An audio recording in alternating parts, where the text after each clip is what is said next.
This is HBU Huskies men's basketball on the DNA Husky Sports Network.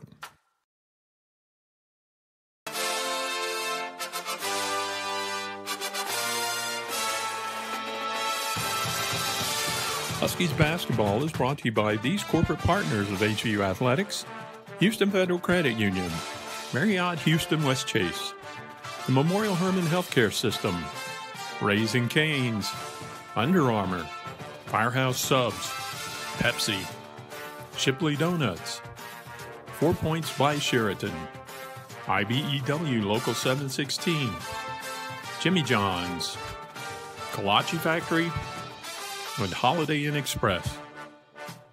The DNA Husky Sports Network is your home all season long for HBU Huskies men's basketball. And right now it's just about game time, so let's head out to the arena.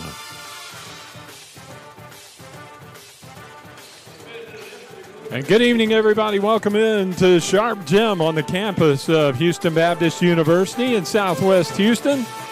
Saturday night basketball on tap for you straight ahead here on the Husky Sports Network. And we are at the point in the season where every game is an important game for your HBU Huskies as they take it down the stretch. One of 7 teams vying for 3 remaining Southland Conference tournament berths. The top 5 teams in the conference have clinched their spots in the tournament that starts in a couple of weeks, but the Huskies still one of 7 teams fighting for 3 spots, and when that happens, you're going to see a lot of excitement. In fact, McNeese State, the opponent tonight, is one of the other teams in that same boat, so it's going to be an interesting matchup, and I'm Lonnie King, joined by Neil Raphael tonight. Neil, it's particularly interesting for the Huskies because they're going to finish up against teams that they really need head-to-head wins against in order to kind of secure their position. It's not quite to the must-win situation yet, but it is almost to that point. Well, the good thing about that is 2 of the next 3 are at home, and they play very well at home. To guarantee your spot, let's not win 2 out of 3, Lonnie. Let's go ahead and win all 3. Yeah, the Huskies do know that if they do win out, they are definitely in no matter what anyone else does. They could wind up tied as far as the record goes with some other teams, but they would be tied with teams that they have tiebreaker advantages over. So 3 wins in these final 3 games definitely gets them in. So that's going to be one of the subplots to this one tonight. We'll also keep a little bit of an eye on the scoreboard as well. McNeese State's a team that beat the Huskies about a month ago over in Lake Charles, a game that the Huskies got way down in. They trailed by 13 at the half. They clawed their way all the way back up and took a small second-half lead with about 5 minutes to go before they seemed to run out of gas. And a lot of times, Neil, that happens to you when you dig yourself a deep hole. You expend a lot of energy just trying to get back to even. And the Huskies managed to do it that game, but just did not have enough to hang on. They lost that game by 6 points on the road. Yeah, unfortunately they did. And you got a hungry McNeese team coming in. They won at Nichols on Wednesday night, so they've got a lot at stake here. So it should be a great battle, but when it comes down to it, Lonnie King, you've got to protect your home court. Absolutely, and the Huskies will look to do that tonight. We'll talk about the McNeese State Cowboys with assistant coach Stephen Keith, then we'll chat with the head coach.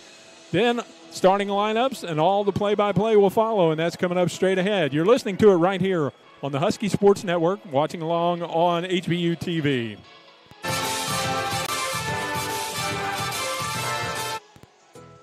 Houston Federal Credit Union and Houston Baptist University have joined forces to put the howl back in your finances. HFCU offers several products and services such as auto loans, mortgages, and credit cards. And HFCU has a financial education program, Elevate, which is tailored to helping you increase your financial knowledge. Stop by any of our convenient locations or visit our website, www.houstonfcu.org, and experience the credit union difference today. Dogs up. Your heart sounds good, Daddy. Regular checkups are good for many things. No tumors. Uh-oh. Your colon sounds funny. But they can't detect everything. At the Memorial Hermann Wellness Institute, get a full body scan, heart scan, or virtual colonoscopy to help you find problems early enough to do something about them. I'm glad you're okay, Daddy. Schedule your scan today. Call 713-222-CARE. Memorial Hermann, for your whole life. But what about you? When you text that really cute guy you met at a party on Friday, and he immediately texts you back, you celebrate with an ice-cold Pepsi. Sounds good, doesn't it? But why stop there? The refreshing taste of Pepsi is the perfect way to celebrate anything. Like when you and your roommate order a pizza and the delivery guy throws in extra breadsticks, no charge. That's worth a Pepsi celebration. Break out the Pepsi. You're listening to the Husky Sports Network, powered by DNA Studios.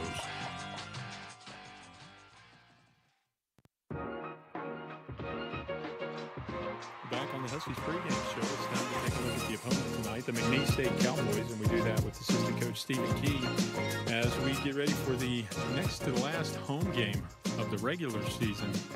And coach, it's hard to believe that we're down to the final 3 games, and of course being in that mix for one of the final tournament berths makes these games very important. It seems like we talk about that all the time, but it's especially, I think, going to be important to get these 2 at home. Yeah, it is. I think you're right. The season has kind of just whizzed by, it seems. It seems like we were just getting to Tucson yesterday, and here we are in the home stretch, so to speak, fighting for a tournament berth. And obviously, the rallying cry for us has been let's win out and not leave anything to, you don't ever want to leave anything to other people to try and help and that sort of thing. And winning these 2 home games would go a long way towards doing that. One against a team that's already beaten us on the road in a game that we thought, we played not our best and still had a chance to win. And then against a team that's playing with a lot of pride right now. The results haven't been there, in a cardinal word, but they continue to play hard and they continue to give people fits. And they're a young ball club, and so you can't overlook them either. So these are 2 really tough home games to end the stretch, and 2 games that we could use wins in both of. You mentioned it already, but the first game against McNeese, you look back at it, and it really boils down to a couple of different stretches. The final numbers for both teams looked fairly even, and it was a close number at the end of that game. But what did they do? What do you need to do differently in this one? I think that game kind of boiled down to a couple of surges by both teams. They got out of the gates pretty quick. And then we had to fight our way back. And when you have to do that, you expend a lot of energy. And so by the time we had gotten to a point where we'd gotten a little bit of a lead, we've expended a lot of energy trying to do that. And then they're able to kind of chip away and then go ahead. We didn't play our best basketball that day. I think we've all kind of agreed, looking back at film and stuff, there was a lot of just unforced errors on our part that we, just things we need to clean up and do better. McNeese played a very good game that day. And then we've got to do a better job identifying some people, particularly from that game, obviously, and do a better job on them today in order for us to come out with a better outcome. Our lineup has shifted a little bit, and the rotation's a little bit different. Do you like the way maybe the matchups play in the second time around? I think the when we did change the lineup a few games back, it was kind of just to shake some things up and give a little spark to a couple of guys, and then hopefully get a couple of other guys going, and that's kind of what it has seemed to do in all aspects. And I do like the way our lineup matches up with them. We've just got to do a better job, obviously, defensively, in order to shut them down. And then we got to continue doing what we've been doing offensively. We've been able to score, and we've been able to put the ball in the basket pretty much, when we want to. And it's more imperative for us to be able, we've got to put string some stops together. And we need a game like, not saying the outcome like it was against Northwestern State. Obviously that was a great game, but we need that kind of defensive focus in a game. We held them to 54 points, and we really did a good job in limiting a couple of their guys that we knew could put the ball in the basket. We did a really good job of shutting them down, and we're going to have to do that today in order for us to get, to be able to come out with a win today. You've got to shut some guys down that are going to put the ball in the basket.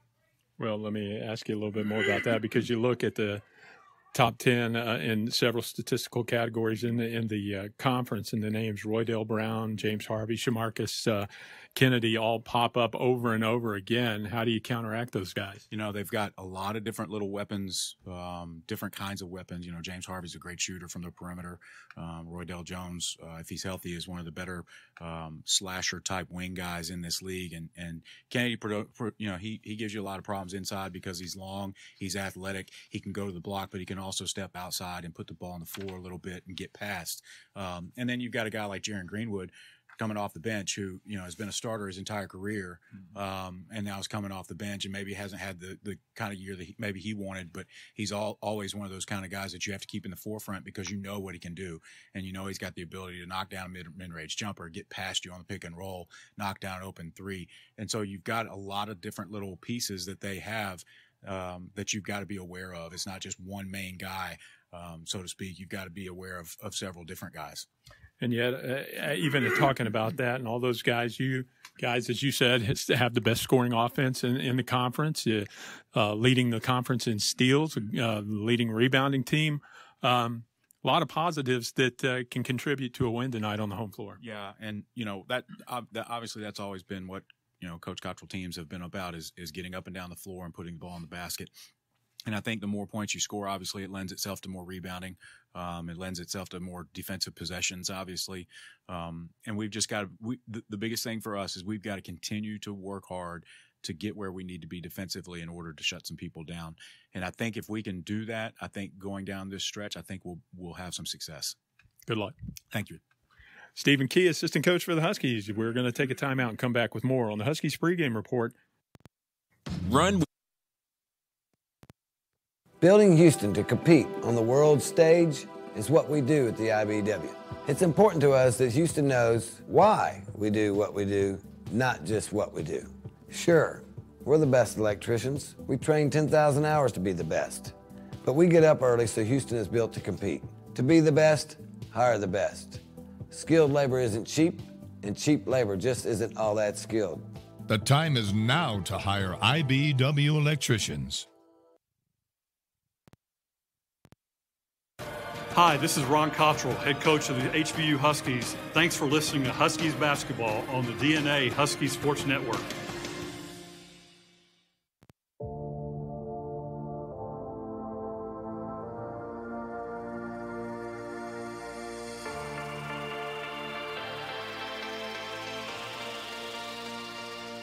We're back on the Huskies pregame report. It's time for our game time chat with Ron Cottrell, the head coach of the Huskies, as we get ready for the McNeese State Cowboys in what will be the next to the last home game of the regular season, coach. And it's hard to believe, and I know every season feels this way, but you look up and you feel like you're just getting underway, and the next thing you know, it's about to come to a conclusion. Yeah, it really is hard to believe that we're already in March. I mean, it's that time of year, and March is when the season really gears up to another gear, and it's, you know, it is hard to believe that we've gone through this fast, but it's been a really good ride with these guys. It's been a really enjoyable group to work with, and certainly we're looking forward to what we can accomplish in the month of March. And they've been playing well lately. They hit a speed bump Wednesday night in Beaumont against Lamar, but we were talking a moment ago, Lamar just shooting crazy out of their minds that entire game. It's one of those games where you figure, well, they got to cool off sometime, and they just never did. Yeah, you know, when you have that many guys who can shoot the ball as well as their guys do, when you let them get going, and that's the key for us is to not let guys get in a rhythm and get going and feel good about themselves. And certainly we did that, and they once they got hot, it all kind of snowballed, and they just, you know, kind of fed off of each other. And towards the end of the game, I'm not sure they were even looking at the basket. I think they were just kind of throwing it up there, and everything was going in, and it was kind of disconcerting for us as coaches, and I know the guys were frustrated as well. But we bounced back, had a pretty good 2 days of work, and ready to get going tonight. Well, tonight is McNeese for the second time around. We had an interesting game over there in their new facility earlier in the season. One of those games where We've talked about it before, but you kind of dug yourself a hole in the first half. You were able to climb out of it and actually took the lead in the second half, but just kind of ran out of gas. I would imagine, and this is probably obvious, but the idea is to not get down as far in the first half as you did in the first half the other time.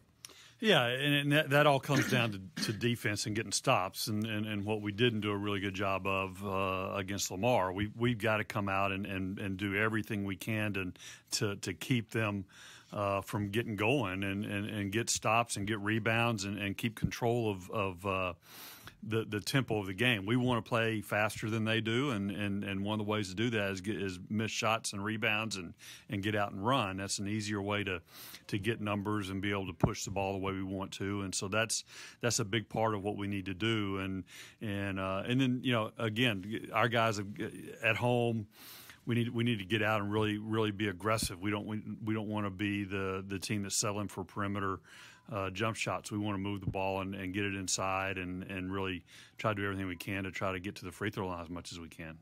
3 games to go, and we've talked about this before as well, but they're all going to be important ones. But 2 of those 3, this one and the one on Wednesday night, are going to be here at Sharp Gym. And if you take care of business in those 2 games, you can really solidify your bid for a berth in the tournament. I would imagine more than ever it's important to defend the home floor. Well, anytime we play in Sharp, we want to defend the home floor, but certainly this late in the season and with all the things we have riding on it to get into postseason plays, never more so than now. And so it's imperative for us to come out from the very beginning. And I mentioned this the other night. We need to play with a sense of urgency from the opening tap and on our home court. Hopefully our guys will do that, and hopefully our fans will come out and be into the game and help us along the way, because anytime you can play on your home court in front of your home fans, it gives you a little bit extra emphasis and a little extra punch in your step. And so we're excited about being back in Sharp, and hopefully these 2 games we can come out and play the way we're capable. No, it's not quite to this juncture yet, but do you find yourself approaching it as almost every game's an elimination game? We're that's how we're looking at it. We know that if we win 3 in a row that we're in, no matter what everybody else does, and so that we want to take care of our own business and not have to rely on other people to do things for us. And so we're certainly looking at it as this is the beginning of the playoffs for us, and we've got to come out tonight. But the other side of the coin is McNeese is in that same boat, and they know they have to win out too, and so this is going to be a battle of wills and who wants it the worst, and hopefully on our home court our guys play to their capability. We'll be okay. Good luck. All right, thank you. Ron Cottrell, the head coach of the Huskies. We're going to take a timeout and come back with starting lineups and all the play-by-play action on the Husky Sports Network. Box combo with the lemonade, please. At Raising Cane's, we do one thing, and we do it better than anyone else. So why not let our food do the talking?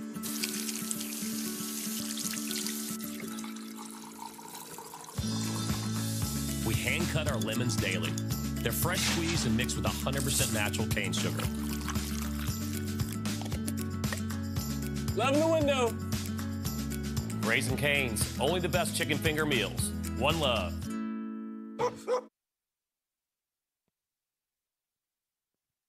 You're listening to the Husky Sports Network, powered by DNA Studios. And we're back at Sharp Gym, live, about ready to go with tonight's opening tip-off. The starting lineups being introduced here. Let's introduce them to you. First of all, for the visitors from Lake Charles, the McNeese State Cowboys under head coach Heath Schroyer in his first year at the helm of the program for the Cowboys. 10th season overall, he sends out the starting 5.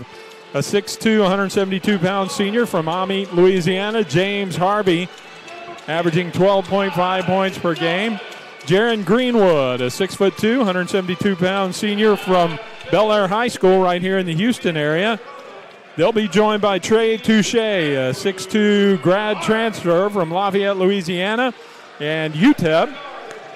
Also starting on the back line, a 6'5" junior from Baltimore, Maryland, transfer from Gulf Coast State College, Will Robinson, rounding out the starting 5. Their leading scorer among active players right now, 6'8", 205-pound junior from Tuscaloosa, Alabama, Shamarcus Kennedy. Kennedy averaging just under 13 points a game. We call him the leading scorer among active players because Roy Dale Brown, their leading scorer, has been out with a sprained ankle. We look across the way. He's in street clothes and will not play again tonight. The Huskies will send out this starting five, the ones you've become accustomed to over the last 10 games now. At the point, Braxton Bonds, the senior from Nashville. He'll be joined by the senior two-guard from Kincaid right here in Houston, Stephen Osuji. Ian DeBose and Ty Dalton start on the wings. Ian, the 6'4" sophomore from Durham, North Carolina. Ty from here in the Houston area, Second Baptist High School, 6'4" and a sophomore. And rounding out the starting five, the big guy in the middle from Phoenix and Deer Valley High School, averaging 11.5 points and 5 rebounds per game. Edward Hart rounds out the starting five, and we are just about set to go. Huskies in the home white uniforms, blue numerals and lettering across the front, orange trim. Hart and Kennedy in the middle. Kelly Hunt tosses the ball up, and we are underway. Controlled by McNeese. And here we go. Glad you're along for the ride tonight, wherever you are. Robinson has it left side to Greenwood. Greenwood back out top to Kennedy. He'll angle to the right as they swing it around the arc. Down low, they go into Shamarcus Kennedy. Turn around with a little hook in the paint. Won't go. And there's Braxton Bonds for the rebound. One of the leading rebounding guards in the conference. Out top, Ian DeBose has it. First offensive possession for the Huskies. Dalton to the middle, swing it left side to Osuji. He's got a three, and he got it. Nice ball movement offensively and found Osuji on the left wing. And that's a good sign. Suge, a 37% three-point shooter. He's got his scoring average up to 6.5 a game. Has his first three there. Touche, bounce pass to Kennedy. Suge tried to make a swipe at it. And now they give it back to Touche, and he walks with the basketball. Turnover gives it back to HBU. Positive start for the Huskies here early on.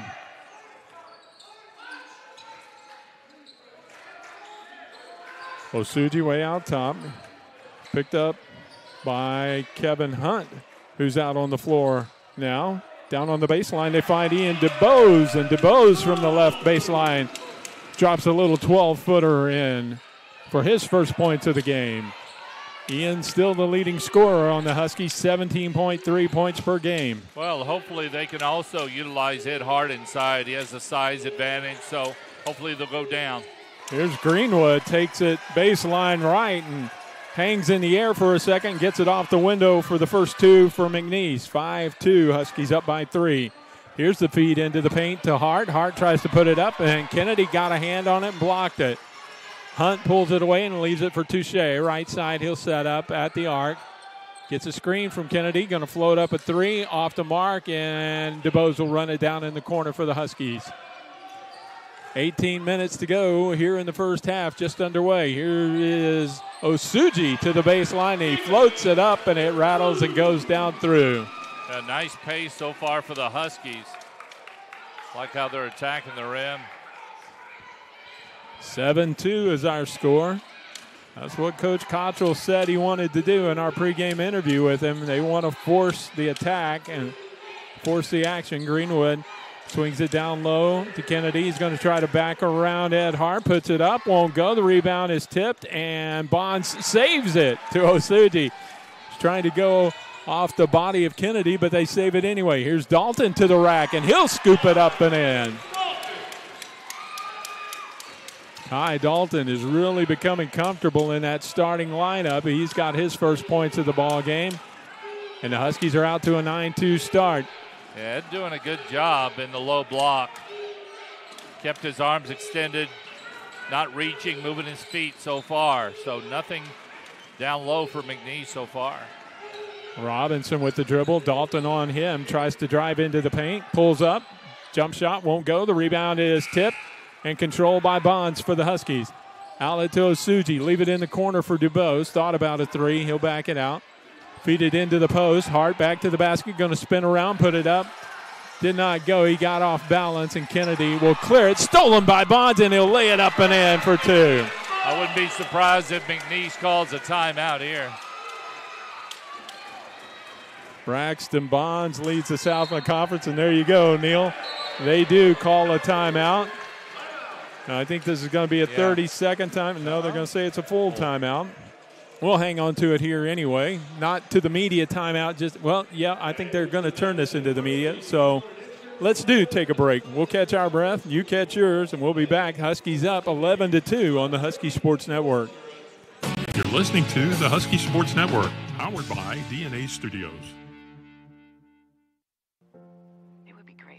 Beings were great at being human. And if all of mankind were made up of kind women and kind men, it would be wonderful if common knowledge was knowledge commonly known, and if the light from being enlightened into every heart was shown. It would be glorious if neighbors were neighborly, and indifference a forgotten word. It would be awesome if we shared everything, and being greedy was absurd. It would be spectacular if the golden rule was golden to every man. And the good things that we ever did was everything that we can. Treating others like we'd like to be treated has always been our guiding principle. Marriott Houston West Chase, a proud partner of HBU Athletics.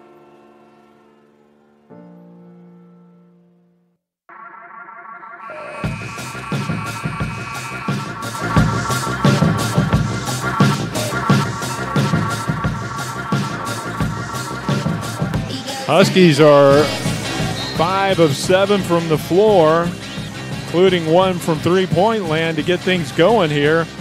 And McNeese just 1 of 5 out of the timeout. McNeese with the basketball, and they get it up the floor. Robinson down low to Kennedy, spins it up, rolls off the iron and won't go, and Bonds with another board for the Huskies. Brings it back up the floor, stops at the elbow, kick it backside left to Osuji, drives in, blocked by Kennedy, but right out to Dalton on the wing for a three, won't go, and Robinson's going to get the board this time for the Cowboys. Good look for Dalton, just did not go. Greenwood up the floor, leave it for Robinson. Picks up his dribble, now needs help, finds Kennedy, and Kennedy will look out top to Greenwood. 15 and a half minutes till halftime. Huskies by 9. Greenwood fire away at a three, off the mark, and the rebound by Dalton. Yeah, another one and done for McNeese. So far, HBU has done a great job of not allowing second chance opportunities. Dalton backside to DuBose. A three, got it. Yeah, they're feeling it to start tonight. And out to a 12-point lead, barely 5 minutes into this game. Benuloco's going to check in at the next stoppage. Kennedy feeds it outside to Harvey. Harvey down low to Kennedy, puts up a turnaround, won't go again, and the Huskies again bring it back the other way. Bonds through traffic, floated up, and he goes. Got the friendly roll that time. Well, and just the opposite. McNeese can't buy a basket. They've had some good looks down on the block, and HBU seems to be getting the rolls. Yeah, you could see Kennedy kind of talking to himself as he came back up the floor after that last one. Like, what do I have to do to get this one to stay down? Greenwood bounced pass to Robinson, good feed, and they're going to say he stepped on the end line, though. And that'll stop the clock with 14:23 to go. Now, wait a minute. Well, Huskies thought this was going to be immediate timeout, but we've already taken that. Right. Brad Fowler says, nope, put those chairs away. And the Huskies will bring it up. Bonds into the front court. Picked up by Trey Johnson, who cuts him off. But he finds Osuji right side. Back to Bonds, and he threw it behind him. And that'll be a turnover for the Huskies. Well, that time McNeese comes out and doubles the ball and tries to speed up the pace of the Huskies and forced a turnover. First turnover of the game against HBU. McNeese has 3. Huskies already with an 8-3 rebounding edge as well. Greenwood out top to Kennedy. Kennedy picked up by Uloco. Ben checked in during the previous stoppage. Goes to Johnson. Johnson to Greenwood. Drives in off the glass. Won't go. The rebound tipped around, and DuBose steals it away from Kennedy and brings it back up the floor. Nice help from Uloco. Bonds, left side, floated off the glass and in for two. Good to see Braxton off to a great start. 2 easy looks for him at the rim. 18-2, 13:30 to go till halftime. Everything going the Huskies' way right now. Robinson down low to Kennedy. He'll turn it around, and that one won't stay down. Unbelievable. He doesn't know what to do. He's going to have to dunk it, I think. Keep it down. Bonds to Dalton. Ty out top. Robinson right in front of him. Screen from Uloko. Now Ty will try to lob it down low. Tipped away, but saved by Uloko, and he gets his little floater to go. Yeah, some easy looks for the Huskies down low, and along with some good fortune. Heath Stroyer shouting instructions from the bench to his team. 20-2. There's almost a steal by Bonds. Taken by Johnson, though, and he drives in and floats it up. Stops the bleeding there. And it's 20-4. Bonds down low to Uloko. Kennedy came up over his back, knocks it out of bounds. That stops the clock. HBU started out with an 11-2 run and then went on an 8-0 run, and McNeese stopped that. But, man, this is fun. Quan Murphy and Oliver Lynch-Daniels check in for the Huskies. They get it down low to Uloko. Turnaround fadeaway won't go, and the rebound cleared by Robinson. Almost a steal by Dalton. Long outlet to Johnson. He'll drive in, puts it up short. The rebound tipped around. It's going to be out of bounds, knocked out by Adrian Brown, who checked in during the stoppage for McNeese. That's not Uloko's shot. The fadeaway. He's got to face that basket and attack the rim. He's so close. It's funny how your confidence rises when you're up by 16 points early in the game, though. Good point. Murphy out top, gets it left side to Lynch-Daniels. Ollie goes back to the middle to Ty Dalton. He'll drive down, slides by his man. His shot won't go. Rebound cleared by Greenwood. He's off in a hurry on the run, coast to coast. Won't go, and Lynch-Daniels with the board. Ollie back the other way, into the middle, through the paint, stops at the elbow, get it back out to Quan Murphy. Murphy spin around in the paint, tries to feed it down low to Uloko. He wasn't ready and was looking to rebound, and it glanced off his arm. Yeah, Murphy kind of turned his body and made the pass and wasn't available. He got in and he got himself into a little trouble there. 11-11 to go. Out top, Harvey feeds it down to Robinson in the blocks, and I think Ben Uloko is going to pick up the personal here. Yeah, a little forearm shiver there. Stops the clock with 11:07 to go. We've got a break in the action. The Huskies off to a good start. 20-4 is our score. Take the timeout on the Husky Sports Network.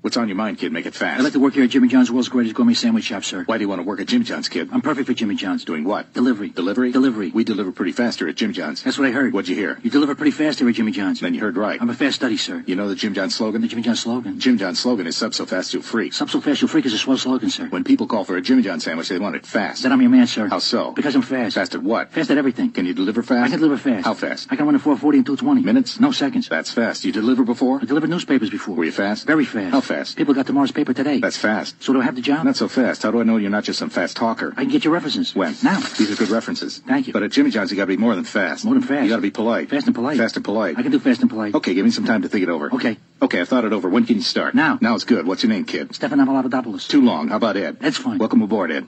Jimmy John's Subs, an official sponsor of HBU Athletics.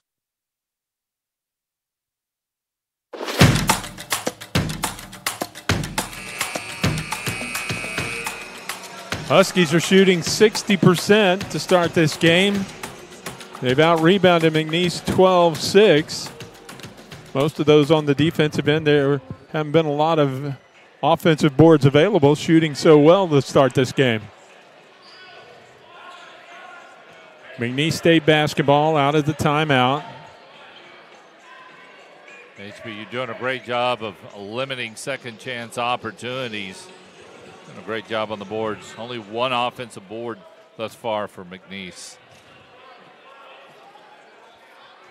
Kelly Hunt across the way at the scorer's table working out some details, and now we're ready to go. And McNeese almost throws it away on the inbounds pass, but Hunt saves it, or Johnson saves it. Cross court to Harvey. Harvey for a three, comes up short. Robinson with the board, though, kick it back out to Greenwood, and they've got a new shot clock, and we'll set it up. Harvey to Greenwood, into the post to Robinson. Turnaround, shot won't go. Brown grabbed onto the rim and hung on to it. The Huskies knock it out of bounds.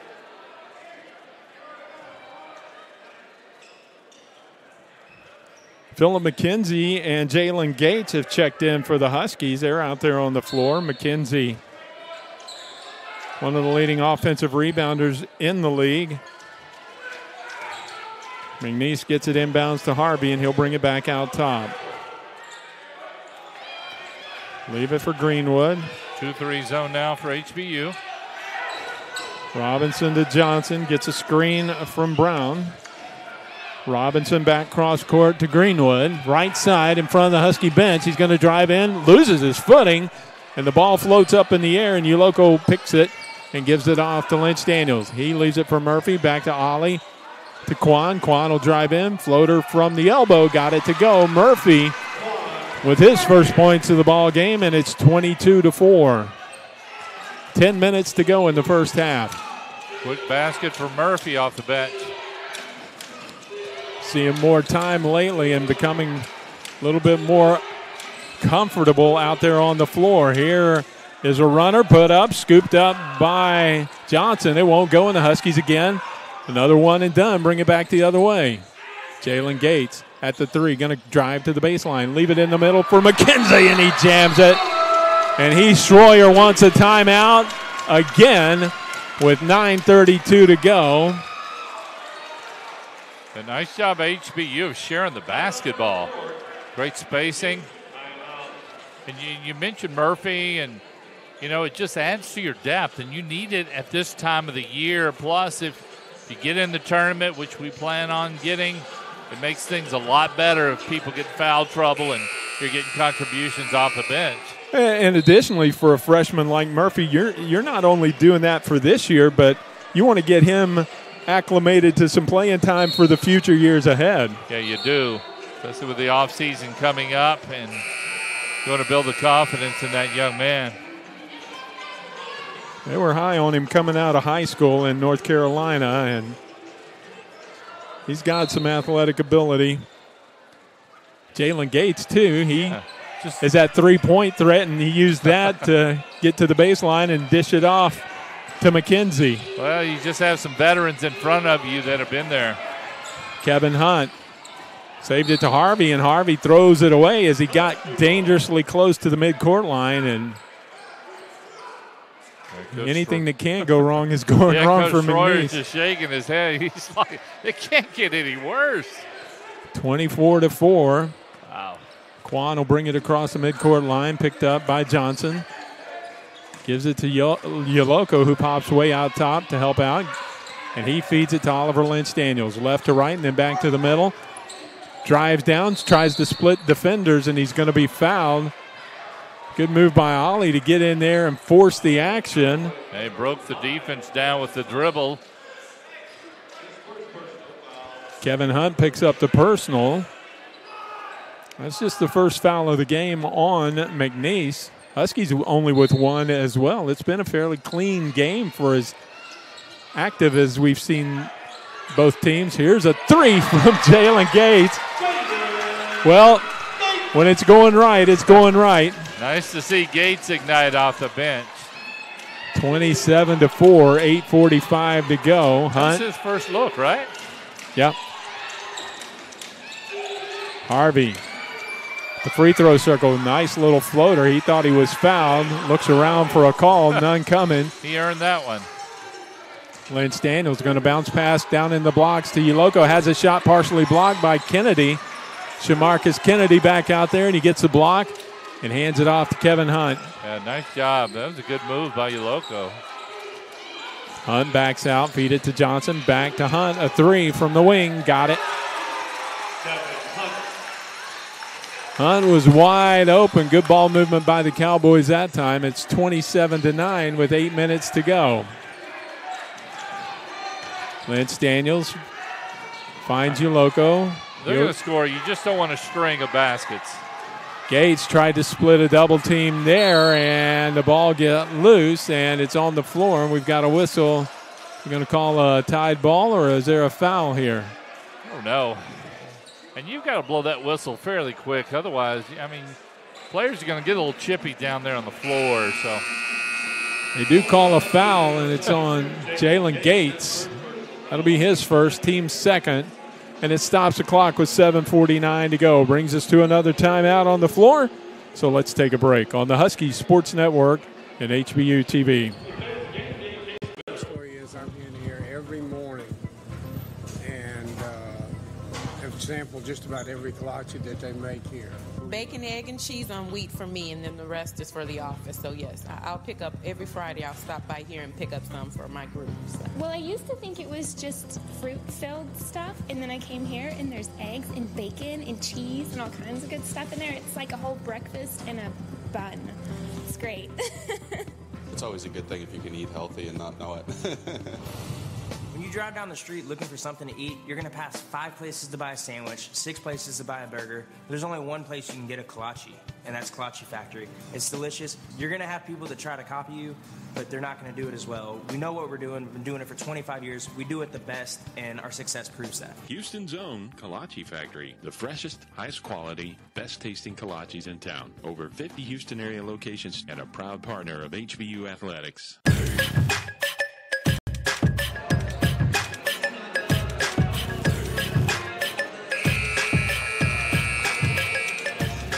Welcome back into Sharp Gym. Saturday night basketball here on the Husky Sports Network. 27-9, a good start for the Huskies. They continue to shoot the ball well, 12 of 19 here in the first half, 4 of 20, just 20% for the Cowboys. Yeah, 7.5 till halftime. Neither team has been at the free throw line, Lonnie. Touche feeds it to Johnson, and down low he finds Kennedy, and he jams it down through with a tomahawk. We mentioned that. That's really been the only way because it's been off the mark, been close, but. I would imagine his coach volunteered that same information to him when he was on the bench for a while. 27-11, Hart back out on the floor, as is Ian DeBose. Ed's going to drive it in. Shot won't go. He's bumped by Kennedy. And Ed draws a foul on Shamarcus Kennedy, and we'll head to the free throw line. A strong post up that time by Ed Hart. And made a strong move to the right and fouled in the act.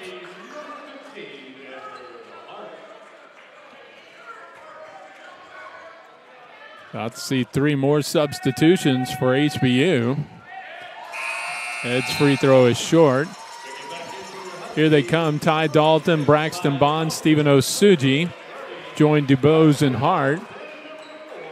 Lynch, Daniels, McKenzie, and Gates head to the bench. So the starting 5 back out on the floor for Coach Cottrell with 7:09 to go. One more free throw for Ed. No good again. So there's the first free throw attempts, and that's probably the only thing that's gone wrong so far for the Huskies. Johnson out top, picked up by Osuji.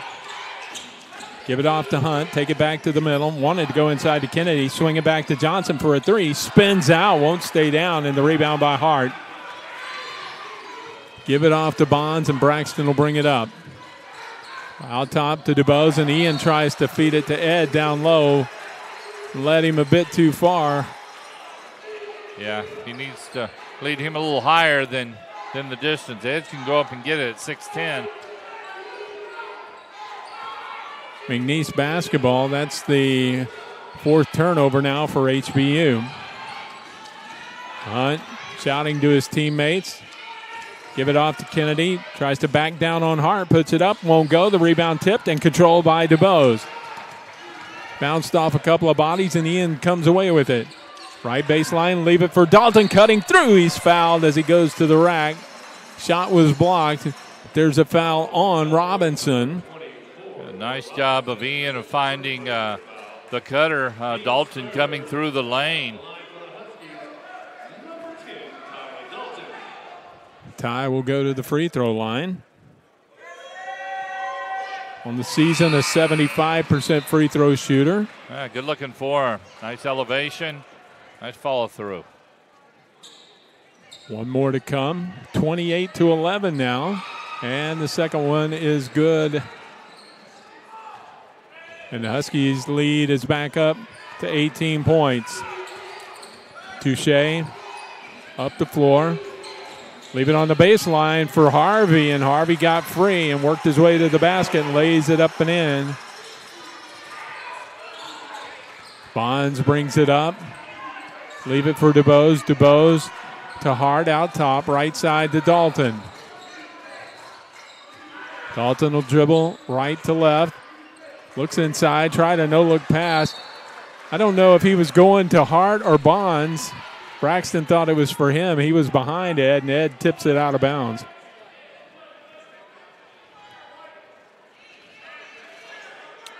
(29-13). Huskies by 16 as McNeese brings it up the floor. Yeah, that's a tough play into Ed. You really need to go from the wing instead of from the top. Will Robinson drives in, dish it out to Harvey. Out top to Hunt, a three. Got it. That's 2 threes in the last couple of minutes for McNeese. Starting to claw their way back in. You knew they weren't going to miss every shot tonight. 29-16. The Huskies with the 13-point lead.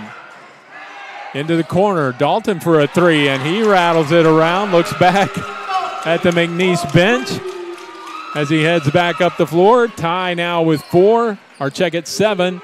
And the Huskies double up the lead again, 32-16.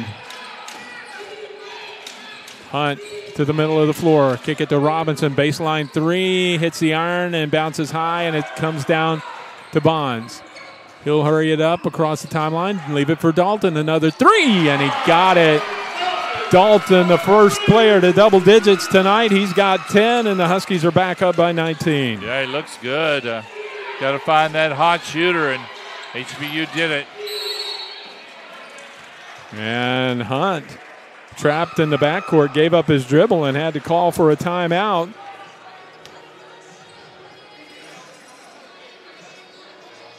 That comes with 4:15 to go. The officials say we'll turn this into a media timeout. So let's take it. The break with 4 minutes, 15 seconds to go. The Huskies back up by 19, 35-16 on the Husky Sports Network.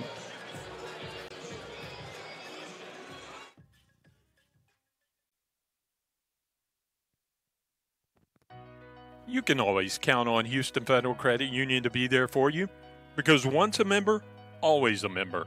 Take advantage of all their products and services to help you in all your financial milestones, such as purchasing your first car, planning your dream wedding, buying a home, and planning for retirement. Stop by any of their convenient locations or visit their website, www.houstonfcu.org, and experience the credit union difference today. Dogs up. I am strong. I won't give up. I put my heart into the game. I learned from my mistakes. Focus. Determination. Confidence. I trust my gut. No limits. Preparation. Dedication. Leadership. I want to make my team and family proud. Be an inspiration for other girls who like sports. Join the movement. Under Armour. Hi, this is Ron Cottrell, head coach of the HBU Huskies. Thanks for listening to Huskies basketball on the DNA Husky Sports Network.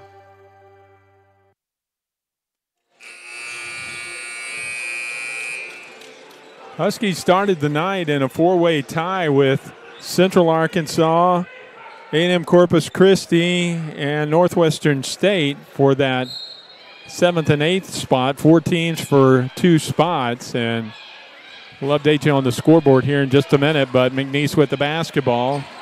Just over 4 minutes to go. Touche back out on the floor, hands it off to Greenwood, who's also checked back in. Into the corner, they go to Harvey. Harvey for a 3, got it to go. He is a perimeter shooter and got that one up, his first points of the ball game. That's 3 3-pointers for McNeese. HBU is 5 of 6, 83% from beyond the arc. Bonds, right side, goes out to Dalton. He's going to fire another three, and Kai is feeling it. He is 3 of 3. Can't believe they haven't extended out on him yet, but 38-19. Greenwood walks it across the timeline. Kick it backside right to Touche. He'll drive in on Dalton. Cut off at the baseline. Looking for help. He's going to try to force it up, and it won't go. And Hart clears the glass for the Huskies. Off to Dalton. Swing it down. Left baseline to Osuji. He tried to feed it to Bonds, and they misconnected.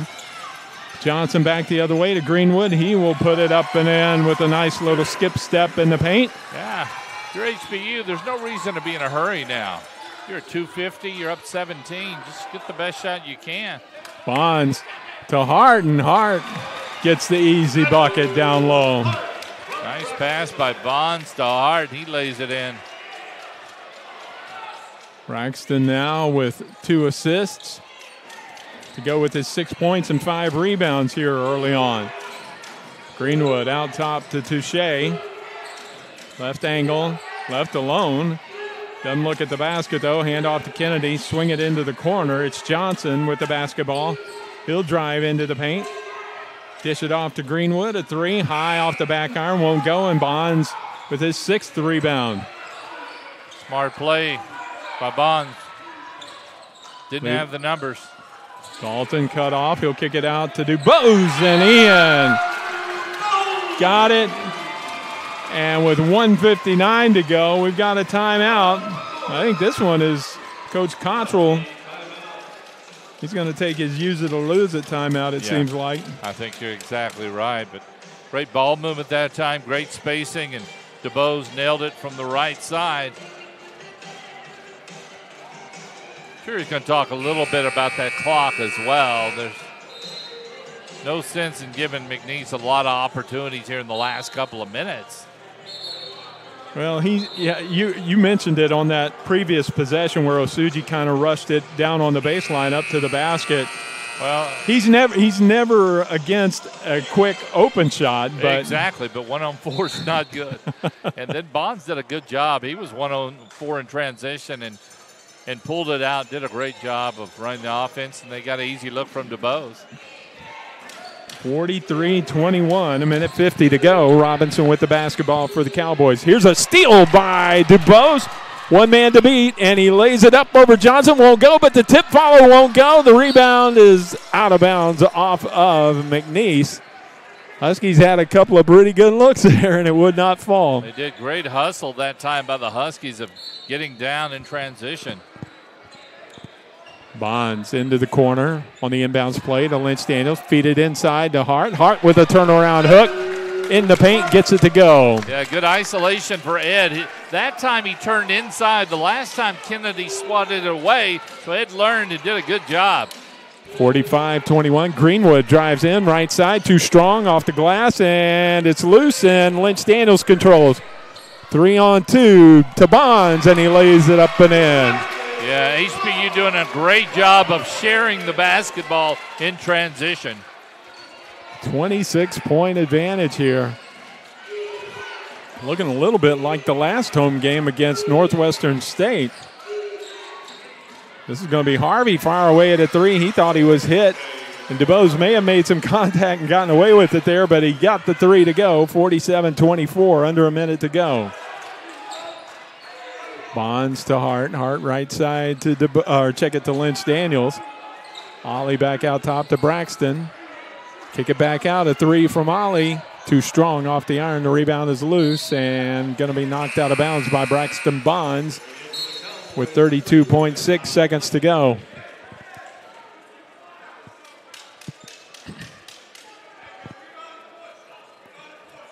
Yeah, 32 seconds, but you're behind 23.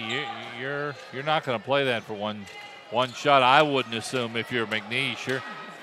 You need to get some offense going. Hutchinson is out on the floor. He's got the dribble. Miles Hutchinson, a sophomore from Abbeville, Louisiana. Oliver Lance-Daniels picks him up. He'll drive in, take it in, float up a shot off the window, and got it to go. Hutchinson with a little pull-up. Down to the final 8 seconds as Bonds hurries back the other way.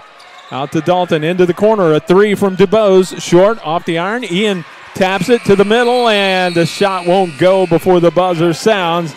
That will be the end of the first half. But all in all, not much to complain about if you're a Huskies fan. They take a 21-point lead into the locker room at the half. 47-26. Stick with us. Neil and I will be back momentarily with the Huskies halftime report here on the Husky Sports Network. At Firehouse Subs, subs are hot, hearty, and extraordinary.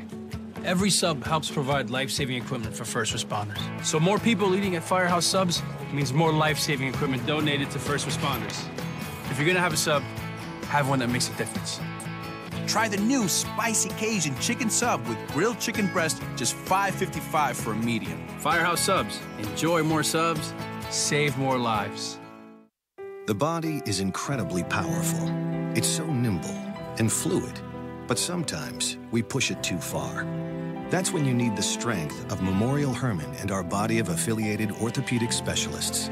With our renowned Ironman Sports Medicine Institute, they not only get your body back to where it was, they get it to go further.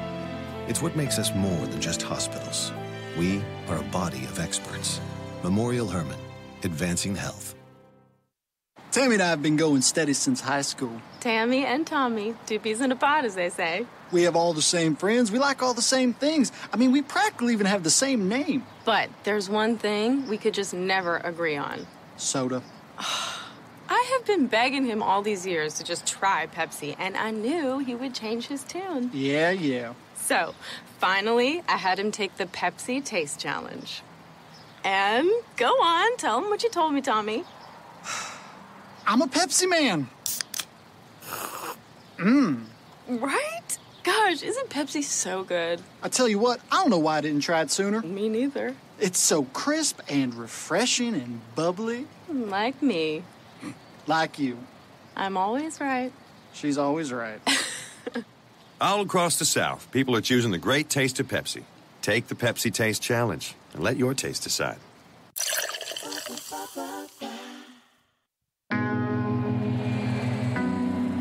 This is not a hotel. It's an idea that travel should be brilliant. The promise of spaces as expansive as your imagination. Offering surprises that will change as often as you do. This is not business as usual. It's a new way to inspire, create, and yes, dream. Because it's not only about where you're staying, it's about where you're going. Marriott. Travel brilliantly.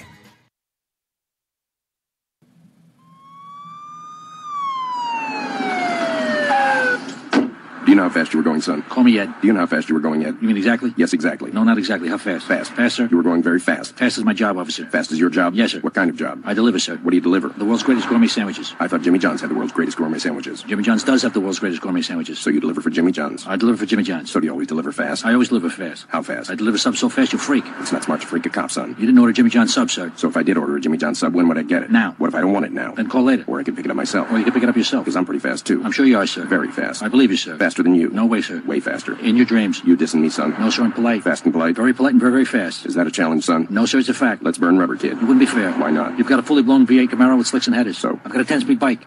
I'll let you off with a warning. Jimmy John's Subs, an official sponsor of HBU Athletics. IBEW wants to build Houston. Office buildings, healthcare centers, information data centers, airports, and heck, we would like to build everything.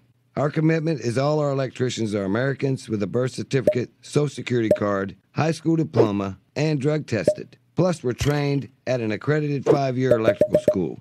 We're career American people. My question, does this even matter? Visit whobuildshouston.com. The time is now to hire IBEW electricians.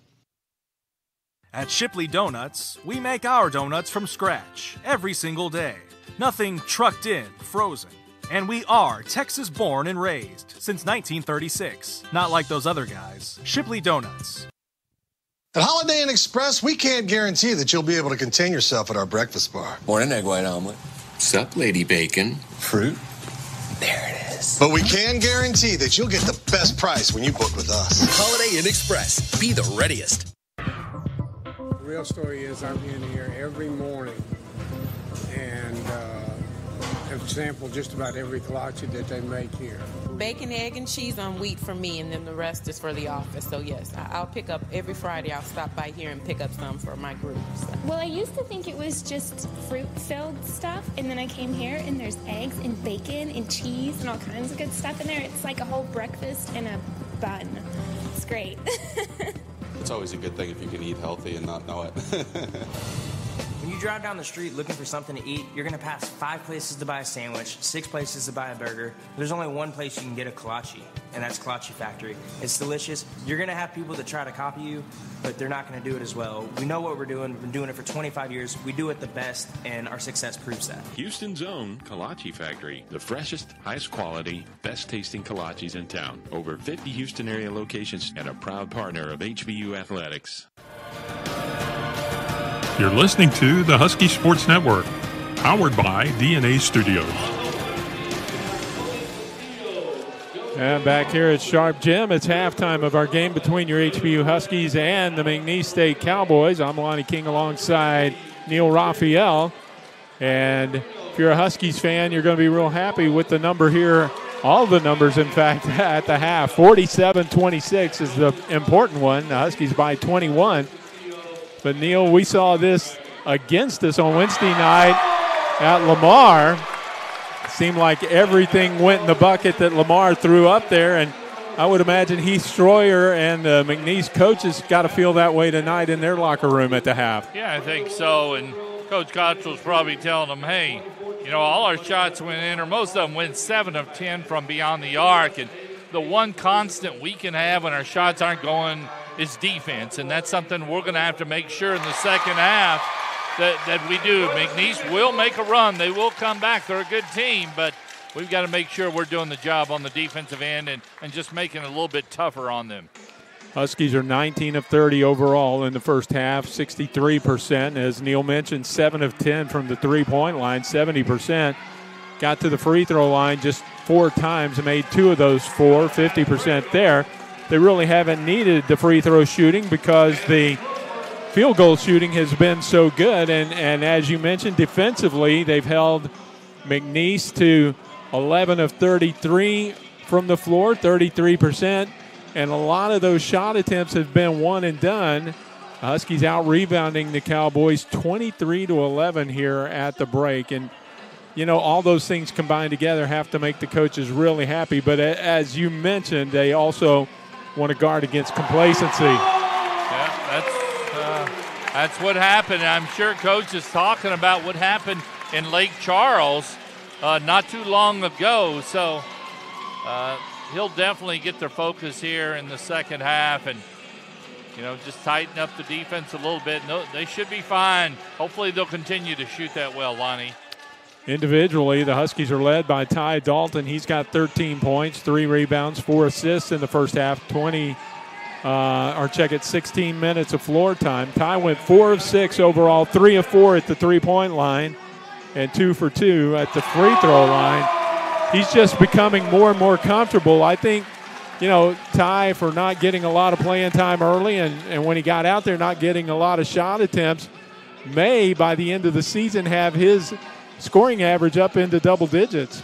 Yeah, he's shooting the ball exceptionally well, and he had 3 open looks there, so we'll see if McNeese extends out. I would expect them to make him do something and get the ball out of his hands a little bit because he was dynamite in the first half. Meanwhile, Braxton Bonds is on his way to a double-double. He's got 8 points, 8 rebounds here in the first half, 3 assists to go along with it as well. But Bonds, we always like to talk about, he is a great defensive point guard and also a great rebounding guard. He's not afraid to get in there with the big guys and mix it up a little bit, and he's done so in the first half here. I thought he ran the floor very well. I thought he found the open players and, you know, a couple of easy layups and just playing within himself. Good job here in the first half by Bonds. On the opposite side, McNeese is led by James Harvey. He's got 10 tonight, 2 of 3 from the three-point line, 4 of 5 overall. He's the only Cowboy in double digits. They've got 6 off the bench or 6 from Kevin Hunt. Kevin in the starting lineup tonight. Then 4 from Jared Greenwood, 2 apiece from Shamarcus Kennedy, Trey Johnson, and Miles Hutchinson. And maybe that biggest number there is Shamarcus Kennedy with just 2 points in the first half. Yeah, I expect him to do a little bit better in the second. So he had a lot of looks, 1 of 8, and most of them those were from point-blank range, Lonnie, 5 feet in the end. And the one, I think, was a two-handed jam. Yes, it was. So 1 out of 8, as you say, and that's where we are here at the half. 47-26 is our score. We're going to take another timeout. When Neil and I come back, we'll take a look around the Southland Conference at the scoreboard, let you know what's going on there and how it impacts the Huskies when we return on the Huskies Halftime Report. 4 Points by Sheraton. Always a great stay. Everything you need. Plus extras you love. All for a great rate. Over 150 hotels around the world. Travel the way you like. Check us out at 4points.com. At Raising Cane's, we believe in one love, quality chicken finger meals. But creating one love is no simple task. Everything has to be served hot and fresh, not just hot. We use only 100% premium chicken tenderloins, guaranteeing a 0% chance of leftovers. We insist on the best ingredients for our fries, like potatoes. And, well, we can keep talking quality, or you can just eat it. Raising Cane's, one love. Coming to you in Living Cola.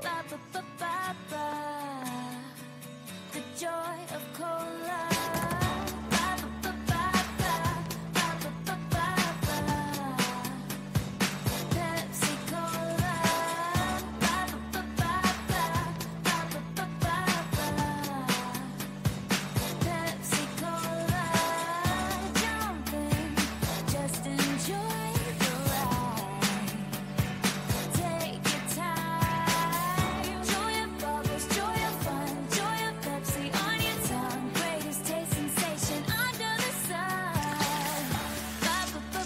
Refreshing Pepsi Cola from the wonderful folks who put the R in cola.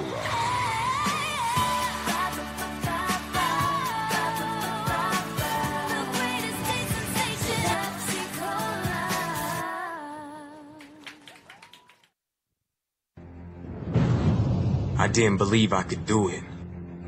The weight seemed too heavy. My competitors were too fast. I lacked motivation, and then I found the Hulk t-shirt. I transformed myself and believed that I could conquer the competition.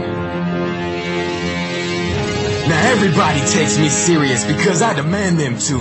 If I can do it, you can do it. Under Armour Alter Ego. Transform yourself.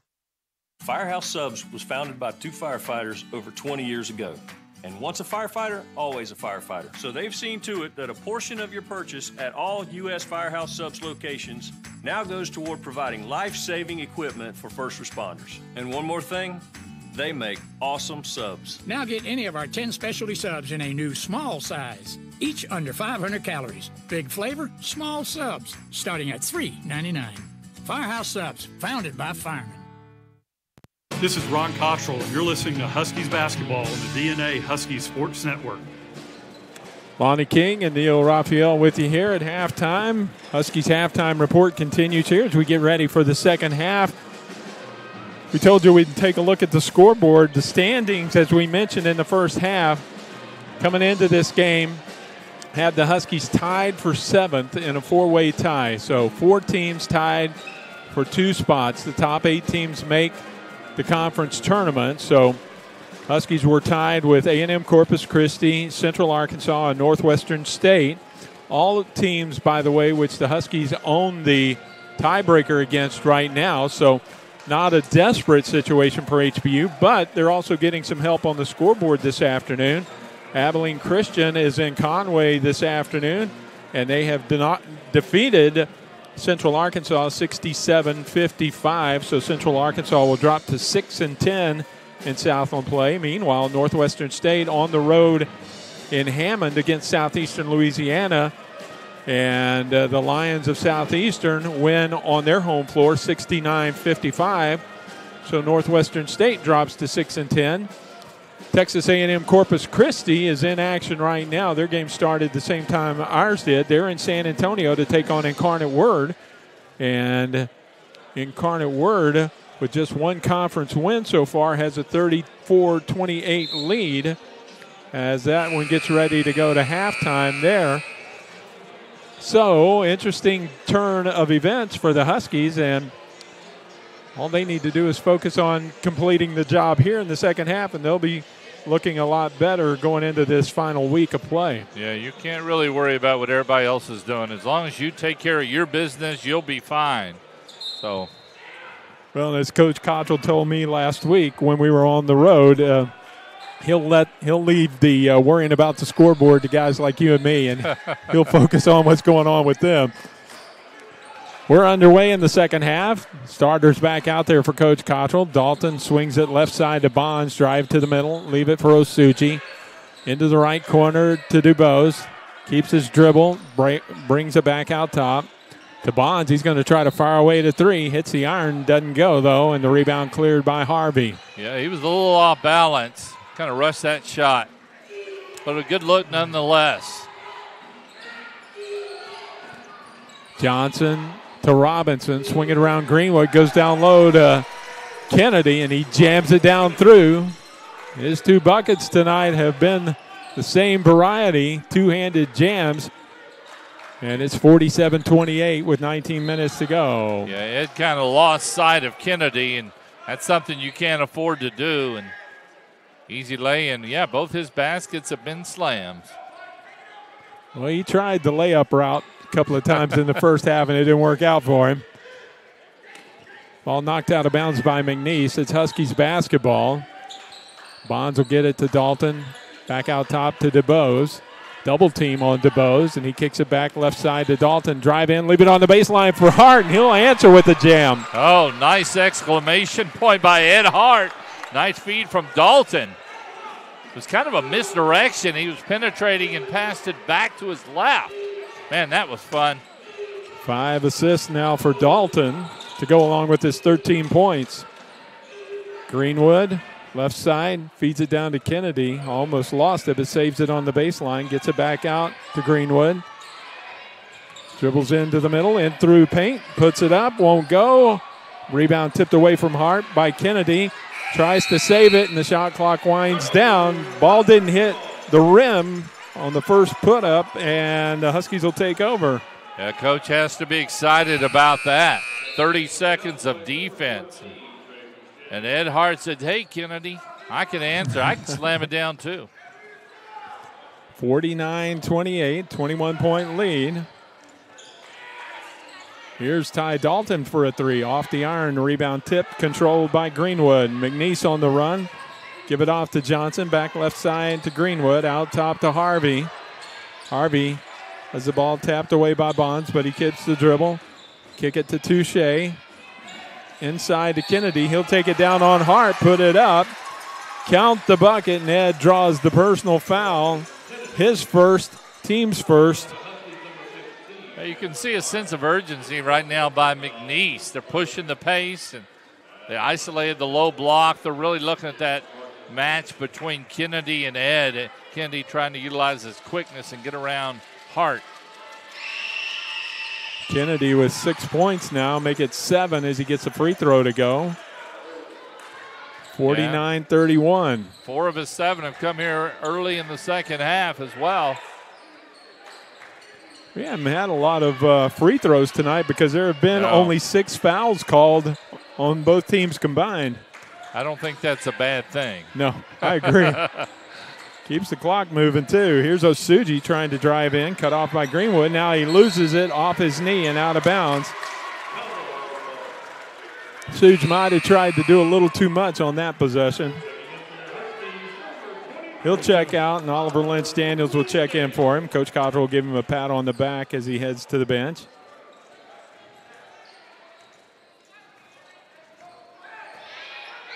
Greenwood will bring it up the floor. Across the timeline, feeds it left side to Johnson. Johnson to Harvey, quick three, going to put it up. DuBois got a hand on him. He'll get 3 free throws. The shot wouldn't go, but James Harden-esque there. Yeah, no doubt. Ian just kind of stepped out at the last second and got him on the wrist.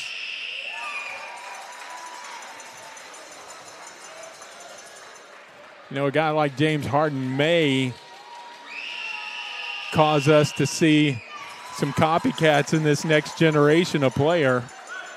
Fire away at those threes and hit the deck when you shoot to try and make the officials think you drew contact. Got the free throws to go, gets them all. I'm not a great fan of that style.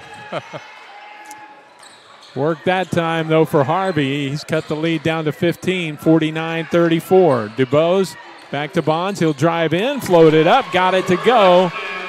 And Braxton Bonds has 10 now. He's in double digits. A great job, HBU, of reversing the ball and Bonds laying it up on the opposite side. Just needs a couple of boards to get a double-double now with the 10 points. He's just been flawless here so far. Harvey back to Touche, feed it down low to Kennedy, in through traffic, and he goes off the glass. Hart got the hands up but didn't want to foul. Well, the shots that weren't going for him are going for him in the second half, and they're going to have to be a lot more physical. Ed can't just let him catch it 5 feet from the basket and expect at that point to play defense. It's too late. Got to defend, and I think that's what Coach is talking about. Yoloko's coming in to be a little more aggressive and a little denying in the low block here. Touche knocked the ball out of bounds for McNeese, and the Huskies get it in. Dalton will drive it in, float it up. It won't go. Kennedy might have gotten a fingertip on it, but Touche is going to foul Dalton and send him to the free throw line. Yeah, nice to see Dalton's versatility. Didn't have it there and had the wherewithal to attack the rim and now get to the line. And he's a pretty good free throw shooter. That's great form. 75%, I think. Well, shouldn't have said anything. That was Neil Raphael, I know. Ty. He did that. Man. Second free throw. Redemption. Got the friendly roll. 52-36. 16-16 to go in regulation time. Huskies lead by 16. Greenwood brings it up. Ollie Lynch Daniels picks him up. Lob it inside to Kennedy. He'll put up a hook over Yoloko. Yeah, I just don't think you got to push him out farther to catch that ball if you're Yoloko outside the paint. This is the closest McNeese has been for a while. Down by 14, but cut the 21-point lead by 7 so far here in the first 4.5 minutes. You just don't want them creeping in under 10. DuBois drives in right side, got it off the window. Somehow he got that over the outstretched arm of Shamarcus Kennedy, and it goes down through. That was deadly. DuBois now has 10, 3 Huskies in double digits. Kennedy going to drive in, tries to go past Yoloko. That was still better. I like Kennedy catching the ball high, and then he'll have some help if he gets past Yoloko. Stops the clock with 15-16 to go. Brings us to a timeout on the floor. Huskies led by 21 at the half, lead by 16 here. We've got a timeout on the floor, and we'll take the break on the Husky Sports Network. At Memorial Hermann, we're many parts working in harmony, performing more brain and spinal surgeries than anyone in Houston, conducting groundbreaking research at our Misher Neuroscience Institute, establishing the region's largest network of certified stroke centers. Some might say this makes for an accomplished performance, but to us, it's all in a day's work. Memorial Hermann. Breakthroughs every day. Going to school at Houston Baptist University was an excellent choice. As the official credit union of HBU, Houston Federal Credit Union is focused on helping you to continue to make great choices. HFCU will meet all your financial needs by providing the personal attention and variety of services you deserve. Stop by any of our convenient locations or visit our website, www.houstonfcu.org, and experience the credit union difference today. Dogs up.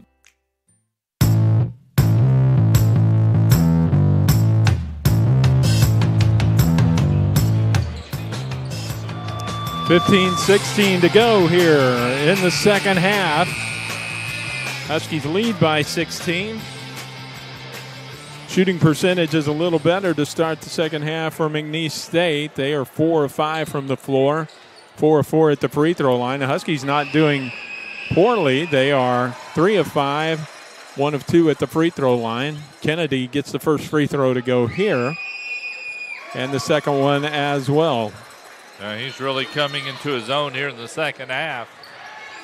Got 13 points now. Here's Yoloko back the other way, and he's going to lay it in. Nice feed. And Ben has 4, so we hit the 15-minute mark.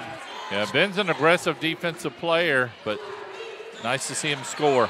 Harvey had his shot roll off the iron, then the jump mistimed by Kennedy, and the Huskies head the other way, knocked out of bounds by Johnson. It'll be Huskies basketball.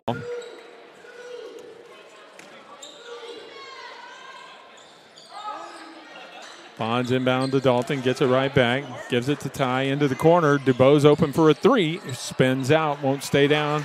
Kennedy grabs the board, and he'll give it to Harvey, who will find Greenwood, and they'll bring it back the other way. 56-40, Huskies with the lead. Greenwood to Harvey, feed it into Kennedy. They want to go to him as much as possible. Turn around, this one spins out. He was beginning to find the range with consistently, and now the last couple haven't gone. Dalton pulls up, now he's going to go to the rack and lay it up and in. But you noticed on Kennedy, Yoloko pushed him out a little further that time. That one didn't fall. Dalton now with 16 to lead the way. Leads all scorers in this game. Greenwood to the middle, floated up, short off the iron, and the rebound pulled down by Lynch Daniels. Ollie on the run, forcing the action, kick it off. Dalton gonna pump fake, give it down low to Lynch Daniels, and he's gonna lose it out of bounds. It'll go back over to McNeese. Kevin Hunt's going to check in for the Cowboys, and Phillip McKenzie will check in for the Huskies.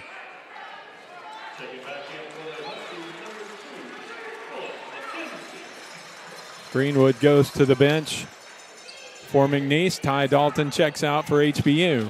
58-40, Huskies by 18. Hunt out top, left side to Harvey. Huskies come out, try to trap him on the edge.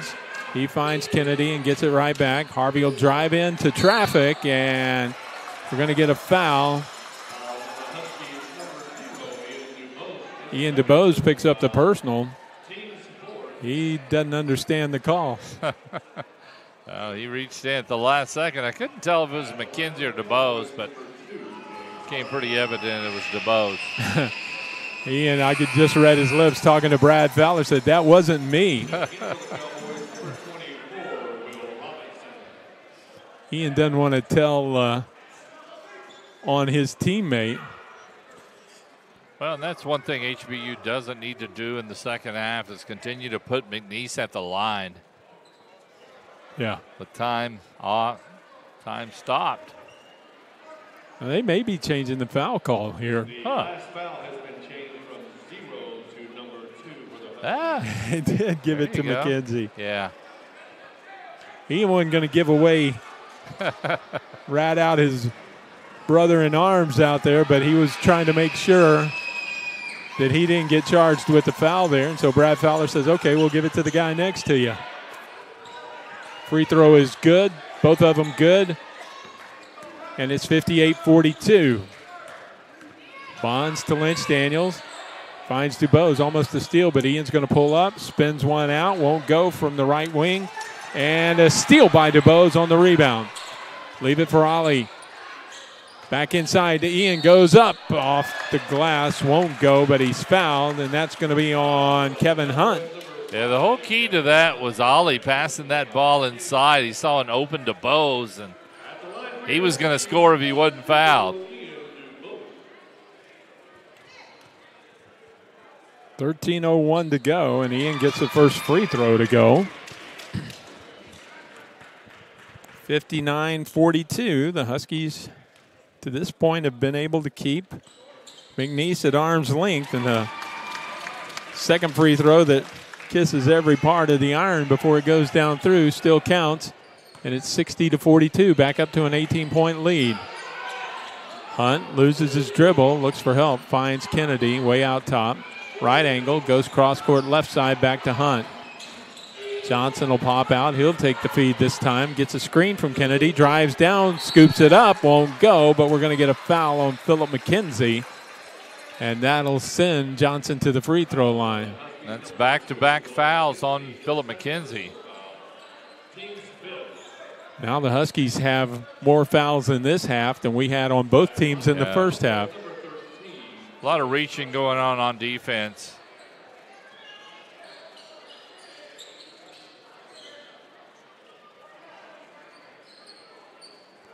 Johnson at the free throw line to shoot a pair here. 2 points in the first half, and it's a free throw to go here. One more to come. First trip to the line tonight for Johnson. And he gets the second one as well. McNeese is perfect at the stripe tonight, 10 for 10. They're back to within 16, 60-44. Yoloko out top, left side to Lynch Daniels. Feed it into the low blocks to DuBose. Spin around, won't go. Rebound by McKenzie. Kick it out to Lynch Daniels. Ollie will pull up, a little jumper, won't go. The rebound tipped, and another fight for the ball by Philip McKenzie, and he saves it to Lynch Daniels again. And a fresh 30 seconds. Back out top to Bonds. Bonds is going to drive in, take it in, blocked by Kennedy, and it stays in bounds, and McNeese will control it this time.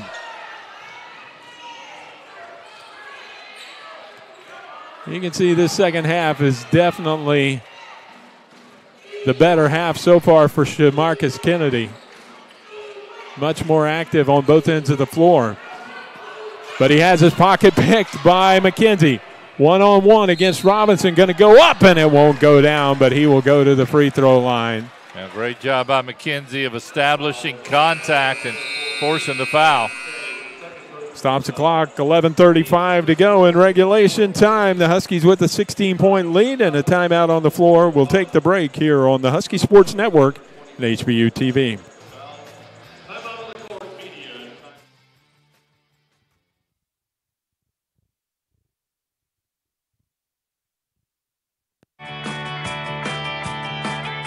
"4 Points by Sheraton." Always a great stay. Everything you need. Plus extras you love. All for a great rate. Over 150 hotels around the world. Travel the way you like. Check us out at 4points.com. Every visit to Raising Cane's begins with a moment of truth. What to have? 6 delicious, fresh, never, ever frozen premium chicken fingers? 4 chicken fingers? Or perhaps 3 delectable chicken fingers? It's a tough one. We haven't even gotten to the whole coleslaw crinkle-fried conundrum of deliciousness. Yeah, take your time, sister. We understand. Raising Cane's, one love.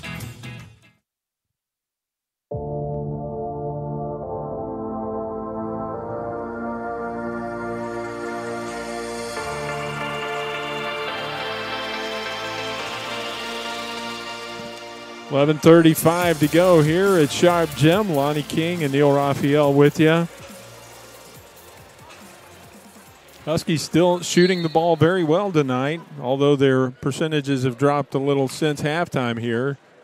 42% shooting in the second half, but they're still up over 50% for the game, 24 of 42. And McKenzie gets the first free throw here. Well, they're 7 of 10 from beyond the arc. They have not attempted I don't know if they've attempted a three-pointer here in the second half, Lonnie. Yeah, Braxton did, I know, from the right corner. I thought Ian had one over here in the left corner. Yeah, I think you're right. So, yeah, they're 7 of 13, so 0 for 3 here in the second half. Hunt gets it to Harvey. Harvey for a three. Fadeaway won't go, and the rebound pulled down by Bonds. I think Bonds just got his double-double for the night. As they head back up the floor, into the corner. Ollie's got to look at a three. Off the mark, won't go. And the rebound pulled down by Harvey for the Cowboys. Gets it to Hunt. Hunt will bring it up. Bond stays with him. Tracks into the paint. Tries to send it inside. Stolen away by Braxton. 4 on 3. Leave it for DuBose to the baseline. Lynch Daniels gets the easy layup. Yeah, looks like the Harlem Globetrotters. Nice job of sharing the basketball by HBU. DuBose with his 4th assist of the ball game. And for Lynch Daniels, he's got his first points of the ball game. Ollie with 2 now. Robinson to Kennedy. Right back to Robinson on the give and go. He'll take it to the baseline, and his hit as he went to the rack. Shot won't go, but he's fouled and will go to the line.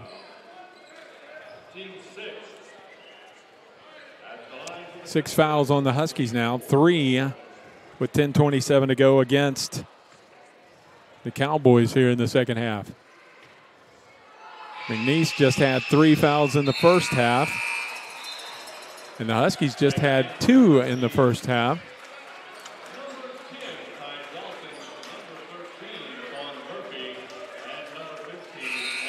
Ty Dalton, Ed Hart, and Quan Murphy check in. Yoloko, DuBose, and McKenzie will get a breather.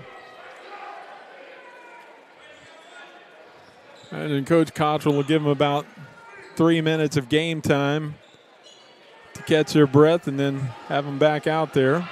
Robinson gets the second free throw to go. 63-46, Huskies by 17.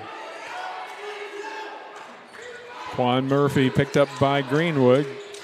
Feeds it out top to Hart. He'll swing it right side to Dalton. Ty between the leg dribble, drives down, cut off, feed it off to Lynch Daniels. Ollie to the middle, stops in the paint, back to Dalton. Thought about a three, going to penetrate instead. Kick it out on the wing, and Bonds doesn't get the shot away in time. Good defense that time by McNeese. I thought so as well. HBU moved the ball. They were not able to get anything in the paint. They kicked it out, nothing on the perimeter, and McNeese has turned it up on the defensive end here in the second half. Greenwood will get the inbounds pass from Robinson and walk it up across the midcourt line. Bonds with him. And Bonds with a tip and a strip, and he's going to take it the other way and gets it to go. Greenwood with a good recovery, but just couldn't get the fingertip on it, and Bonds gets the bucket. Braxton now with 12. And there's a runner back the other way. Put up by Jaron Greenwood. He gets it to go. 65-48. Huskies up the floor. Dalton to Lynch Daniels. Ollie's going to direct traffic. Bounce pass down low to Hart. Ed puts it on the floor to the middle, and he's going to be bumped by Shamarcus Kennedy. That'll be the 4th foul. A nice isolation of Ed Hart on the block down there. Not a shooting foul, just four fouls on the Cowboys, and so the Huskies will inbound on the baseline. Osuji's going to check in, and Bonds will get a breather here. So Murphy will go to the baseline to inbound it and get it out top to Ed Hart, who will hand it off to Ollie Lynch Daniels. Left side, Lynch Daniels drives in and floats it up over Kennedy. Back up to a 19-point advantage, 67-48. Every time McNeese tries to make a little run here, the Huskies fend it off. They do. They've done a good job of getting into the paint and creating. 67-48. Here's a runner in the paint. Harvey can't get it to go. The rebound tip controlled by Dalton. Outlet up ahead to Lynch Daniels. He's going to go up and off the window for two, and Ollie's starting to heat it up. He really is. He's got 6 now, and it's a back up to a 21-point lead. 26 has been the largest lead back in the first half. Hutchinson back out on the floor. He's going to pull up and pop, foot on the line, so it would have been a 2, but it comes out, and Dalton will bring it back the other way for the Huskies. Bounce pass to Hart. Hart puts it on the floor, turn around, tries to put it up. Shot won't go. He and Kennedy both hit the deck. No whistle, no harm, no foul, they say, and Greenwood back the other way is going to get an easy run out and lays it in. Well, it looks like the officials are going to let it get a little physical down low, which is okay. I don't think it's a bad thing. Not for the Huskies. 69-50, 7.5 minutes to go. Again, inside to Hart. Hart will go up over Kennedy and gets it to go down through. And Ed now has 8 points. It's back up to 21. The beauty of that, he's back Kennedy under the rim that time. Good job by Ed Hart. Robinson back to the basket, left angle, leave it for Hutchinson. Hutchinson picked up by Dalton. Finds Shamarcus Kennedy. He's open for a 3. I don't think that's his normal shot. No, it isn't. The rebound cleared by Osuji. Off to Lynch Daniels, and Ollie lost the basketball, got out of control, and lost control of the dribble. It goes out of bounds and stops the clock with 6:52 to go. Well, 21-point lead at the half. That's where we are right now, 71-50 on the Husky Sports Network.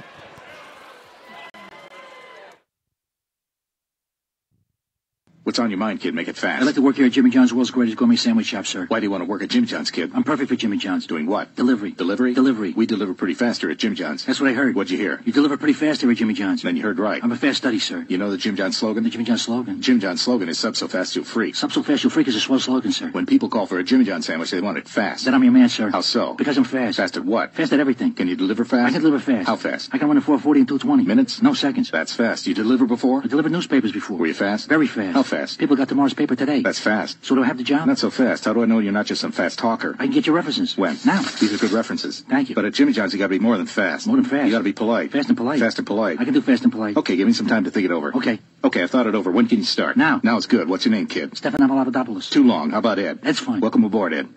Jimmy John's Subs, an official sponsor of HBU Athletics. You're listening to the Husky Sports Network, powered by DNA Studios.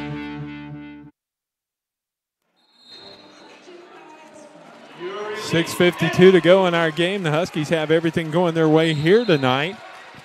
Look at the scoreboard and everything going their way in that regard as well. Incarnate Word, a 1-14 team in the league coming into this one tonight, still has a 14-point lead on Texas A&M Corpus Christi in the second half of their game. Go Cardinals. We're fans. They'll be here on Wednesday. Greenwood brings it up, kick it out on the baseline, a 3 from Johnson, and we've got a whistle underneath, and it's going to be Adrian Brown of the Cowboys called for a foul. He had just checked back in during the timeout. Not happy with the call, neither is Heath Schroyer. But the Huskies will get the benefit and the basketball with 6:38 to go. Osuji and Lynch Daniels walk it up. Now looks like a little zone defense by the Cowboys, and the ball is knocked out of bounds. Huskies basketball. Trying to stop some of that penetration. HBU has got a great game plan tonight. Lynch Daniels cut off into the corner to Dalton. Bounce pass down low to Hart. Hart spin around, put it up, and it goes. Was that Akeem Olajuwon or Ed Hart? Nice job, Ed. 10 points for the big guy. The dream shake. That was a nice little move. There's Greenwood back the other way, partially blocked by Dalton. Osuji comes away with it on the run for the Huskies. Kick it out to Lynch Daniels. He's open for a three, and he got it. And now the lead is back up to 26, equals the largest lead of the ballgame, 76-50 with 5:49 to go. And a whistle underneath. Away from the basketball, Adrian Brown. Yeah, I think they're going to tease somebody is going to up be as called. well.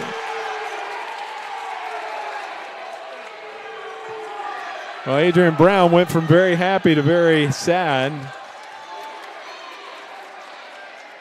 So now we're going to get some discussion among the officiating crew. Yeah, I thought initially the foul was on Ed Hart, but apparently not.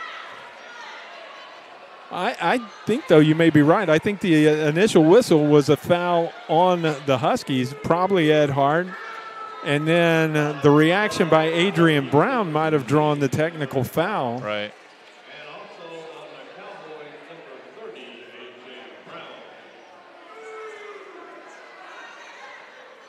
Well, we're going to get free throws.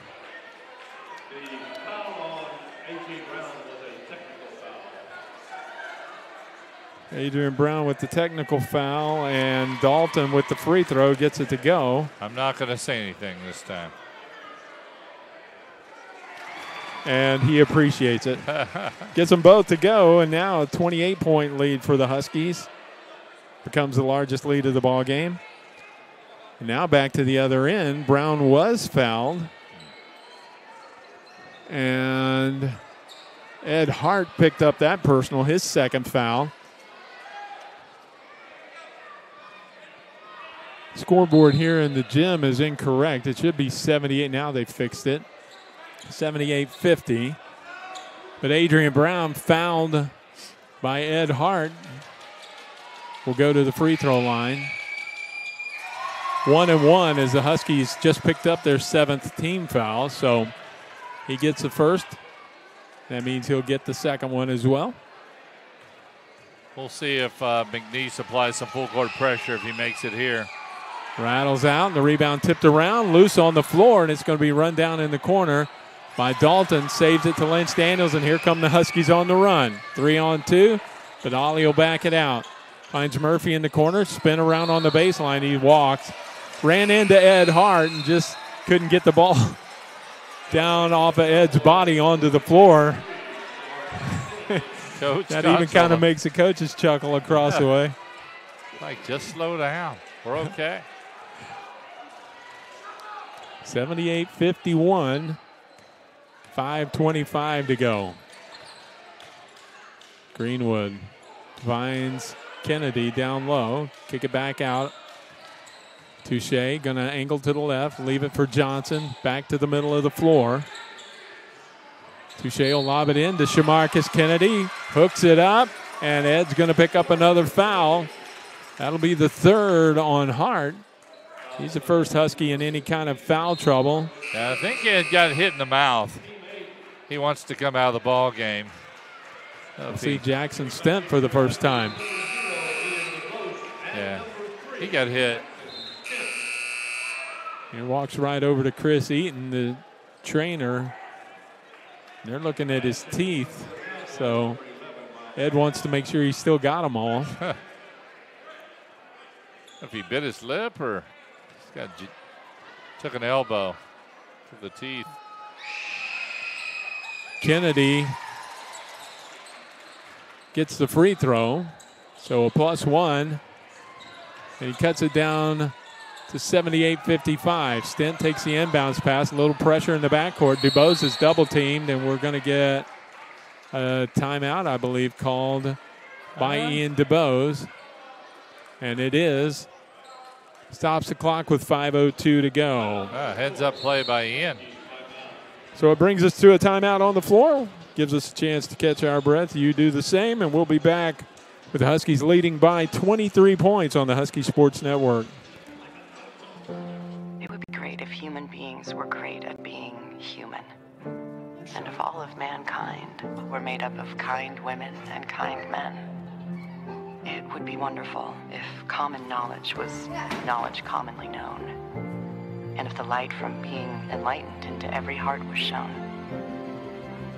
It would be glorious if neighbors were neighborly, and indifference a forgotten word. It would be awesome if we shared everything, and being greedy was absurd. It would be spectacular if the golden rule was golden to every man, and the good things that we ever did was everything that we can. Treating others like we'd like to be treated has always been our guiding principle. Marriott Houston West Chase, a proud partner of HBU Athletics.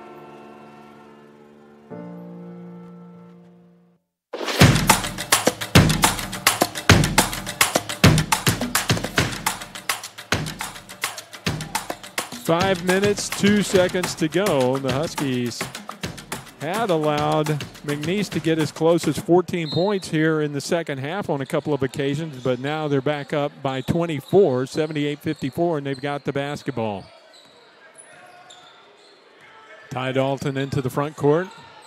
Goes by Touche. He's going to put it up, and it goes high off the glass and down through for two. Dalton with 20 now. He's having a great night. Tip and a strip by Quan Murphy. Up ahead to DeBose. Jam it down through with the right hand. Got the fans up on their feet. 82-54. Greenwood out top to Touche. There's a tip ball by DeBose, and then Suji comes away with it. Off to Dalton. He's going to fire in rhythm. Shot won't go, but Murphy with the rebound has it stripped away by Greenwood. And Jaron Greenwood off on the run for the Cowboys, going to go the other way. Blocked by Dalton. They're going to say he got him with the body, though. Wow, nice ups by Dalton that time. You know, HBU has tipped the ball a lot tonight. They've done a great job of getting their arms extended out in the passing lane, and nice to see standing there. Greenwood to the free throw line. 4:05 to go. Yeah, you talk about the ups by Dalton. He is, I think, unless you've seen him a lot, he's surprisingly athletic. Yeah, he's deceiving. Yeah. He really is.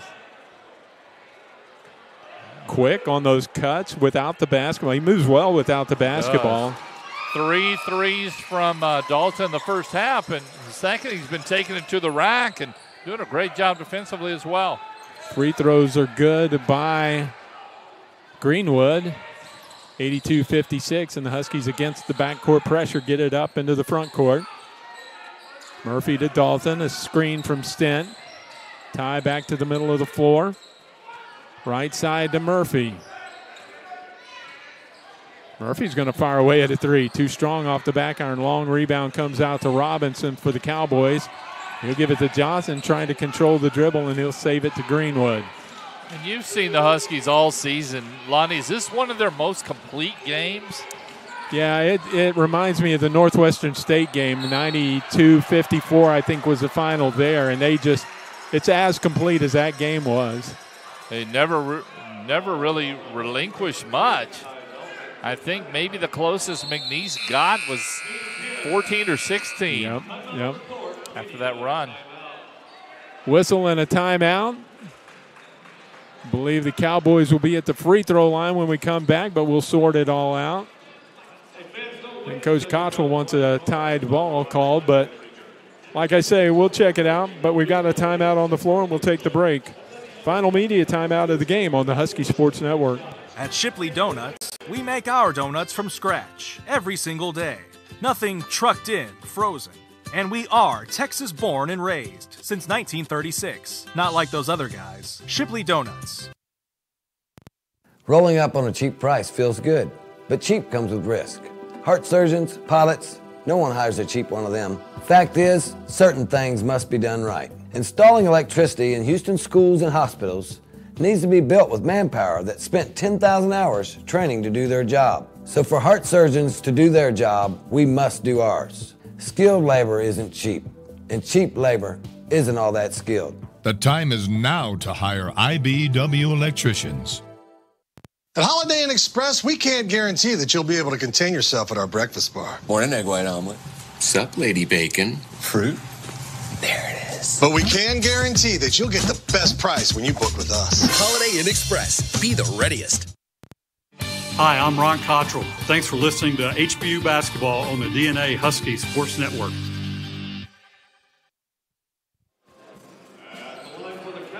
Lonnie King and Neil Raphael with you here at Sharp Gym. As we suspected, there was a foul called on the Huskies just before the stoppage. Ty Dalton picks up his second personal foul. You know, it's kind of interesting here in the second half that McNeese, the first half, they shot the ball 33 times, made 11. They've only shot the ball 19 times here in the second half. That is odd. It doesn't seem right. You're right. 12 turnovers for both teams, so not an inordinate amount of turnovers that limit the possessions. DuBose tries to feed a no-look pass to Osuji, stolen by Johnson. Up ahead to Greenwood. He'll pull up and pop from the right angle. Won't go. The rebound tip controlled in the corner by Quan Murphy for the Huskies. Ian DuBose will bring it up. In no hurry, under 3 minutes to go. The Huskies can eat up some clock on each possession now with a 24-point lead. Murphy drives in, puts up a wild shot, and it won't go. Greenwood up ahead to Hutchinson, and he'll run it up and lay it in. Did a good job to shield Dalton away with his body. Got the layup. Under 2:30 to go now.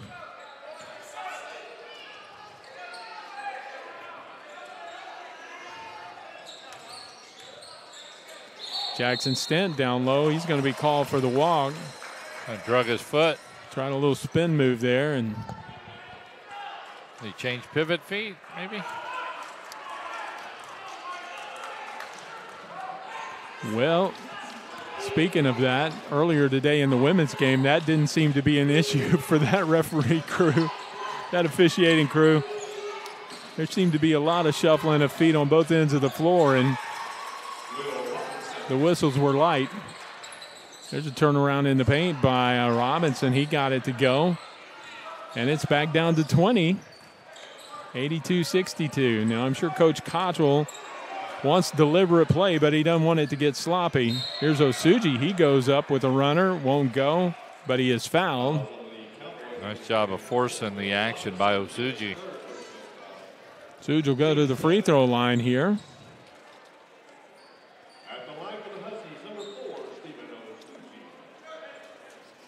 Stick with us on the post-game report. We'll put a wrap on this, run down and recap all the stats of this game. Also visit with Ron Cottrell. As it appears, the Huskies are 104 seconds away from conference win number 7.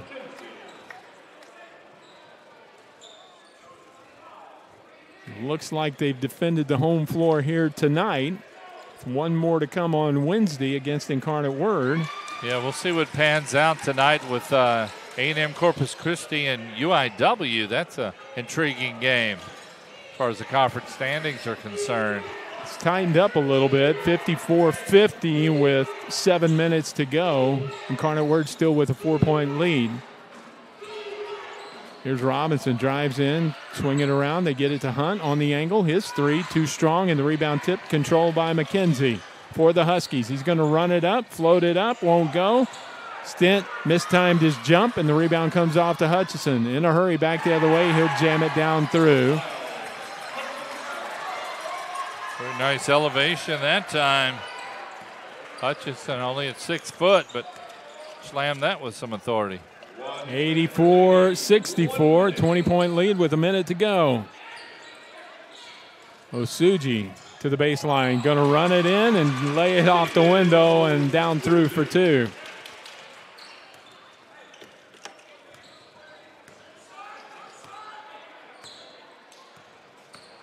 (86-64), 40 seconds to go. Hutchinson thought about a 3, gives it to Robinson instead. He'll fake the handoff and take it in. His shot won't go. Nice little spin move in the paint, and Jackson Stent's going to be charged with the foul here. So we're down to the final 31 seconds of this ball game.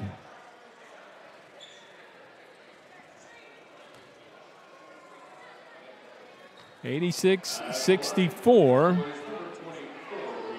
Will Robinson didn't get to use the danger Will Robinson tonight. No. But he gets the first free throw to go. Robinson's got 5. Second one won't go, but he follows his miss.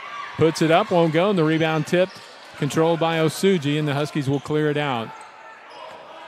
Murphy up the floor. The shot clock is off, and the Huskies can dribble out the clock unless they're fouled, and they will not be. And Quan Murphy will just dribble it out, and the Huskies will go to 7-9. Jump ahead of the 3 teams they were tied with coming into the evening. Well, at least 2 of them. We'll hold off on A&M Corpus Christi for the moment. And look ahead to the final week of conference play next week against Incarnate Word and A&M Corpus Christi. Again, our final score, 86-65. The Huskies a winner. Take the break, and when we come back, the Huskies postgame report with Neil and I will commence. Are you a graduate of Houston Baptist University? Did you know the value of your degree increases when you actively participate in the HBU Alumni Association? Your Alumni Association actively supports the growth, retention, and ranking of our school by our scholarship efforts. Husky Alumni Network volunteers actively work to recruit the best and brightest to HBU, and we promote and support programs intended to build a growing network of people committed to quality, higher Christian education through our alumni scholarship efforts. We also work to strengthen the bond between our university and the community, and we're your connection to over 18,000 fellow alumni, mostly in and around the Houston metro area. Log on to learn more about our mission and your privileges and benefits at hbu.edu/alumni. And find us via social media on Facebook at the Houston Baptist University Alumni Association page and on Twitter and Instagram at HBU_alumni. But no matter how you do it, connect with the HBU Alumni Association, because a strong alumni base equals a strong HBU. The real story is I'm in here every morning and have sampled just about every kolache that they make here. Bacon, egg, and cheese on wheat for me, and then the rest is for the office. So yes, I'll pick up every Friday. I'll stop by here and pick up some for my group. So. Well, I used to think it was just fruit-filled stuff, and then I came here and there's eggs and bacon and cheese and all kinds of good stuff in there. It's like a whole breakfast in a bun. It's great. It's always a good thing if you can eat healthy and not know it. When you drive down the street looking for something to eat, you're going to pass 5 places to buy a sandwich, 6 places to buy a burger. There's only one place you can get a kolache, and that's Kolache Factory. It's delicious. You're going to have people that try to copy you, but they're not going to do it as well. We know what we're doing. We've been doing it for 25 years. We do it the best, and our success proves that. Houston's own Kolache Factory, the freshest, highest quality, best tasting kolaches in town. Over 50 Houston area locations and a proud partner of HBU Athletics. Pepsi's always had great taste. Today, try great taste with zero sugar. This is the Pepsi with zero compromises. This is Pepsi Zero Sugar. This is the Pepsi that gets you stuff. Like tickets to... What's up, everybody? I'm Dirk Spence. Who doesn't love Pepsi stuff? Drink Pepsi, get stuff. Run with UA Map My Run. With your UA connected footwear, you can leave your phone behind. However, if you choose to run with it, the UA Map My Run app will give map views of your route and a deeper look at your workout with additional stats. We are Under Armour. The future is ours! Under Armour. We're passionate, delivering expert neurological care for adults and children. We're dedicated, responding to neurotrauma and stroke with Lifelight in our Level 1 Trauma Center. We're persistent, restoring lives at our Tier Rehabilitation and Research Hospital. We are Memorial Hermann. And and we're making neuroscience breakthroughs every day. 4 Points by Sheraton. Always a great stay. Everything you need. Plus extras you love. All for a great rate. Over 150 hotels around the world. Travel the way you like. Check us out at 4points.com. You're listening to the Husky Sports Network, powered by DNA Studios. Welcome back into the Sharp Tank. Sharp Gym, the side of our game tonight. The Huskies winners over the McNeese State Cowboys. 86-65 is the final score. I'm Lonnie King, and Neil Raphael is alongside. And Neil, the game got off to a great start for the Huskies. They just seemed to execute very well, and everything seemed to go their way early in this one. And you just saw the confidence build from that point on. And even when McNeese started the second half with a little bit of a run of their own, the Huskies didn't seem deterred, and they managed to fend off that little run and pull it back out. And they wind up winning by the same margin they led at halftime. Yeah, they started out 11-2 and really had a lead of 26 at the halftime. And as you mentioned, they really didn't let McNeese gain much ground. And a lot of that had to do with the rebounding. They out-rebounded McNeese 38-25 tonight. A big job on the boards, and they shot pretty well, 58% from the field, and McNeese really struggled, only 36% from the field tonight. Yeah, they did, and it's interesting that they wind up with the same number of shot attempts for a long time in the second half there. They weren't getting as many shot attempts as the Huskies were, and kind of got some garbage time looks late in this game. Doesn't wind up mattering, but Huskies, I thought, did a very good job defensively, especially in the first half. Now, some of the credit should go to some unfortunate shooting for especially Shamarcus Kennedy in the first half. He just had some point-blank looks that rattled around and wouldn't stay down. He wound up dunking a couple of them to get some points on the board. But Huskies, I thought, also defended well.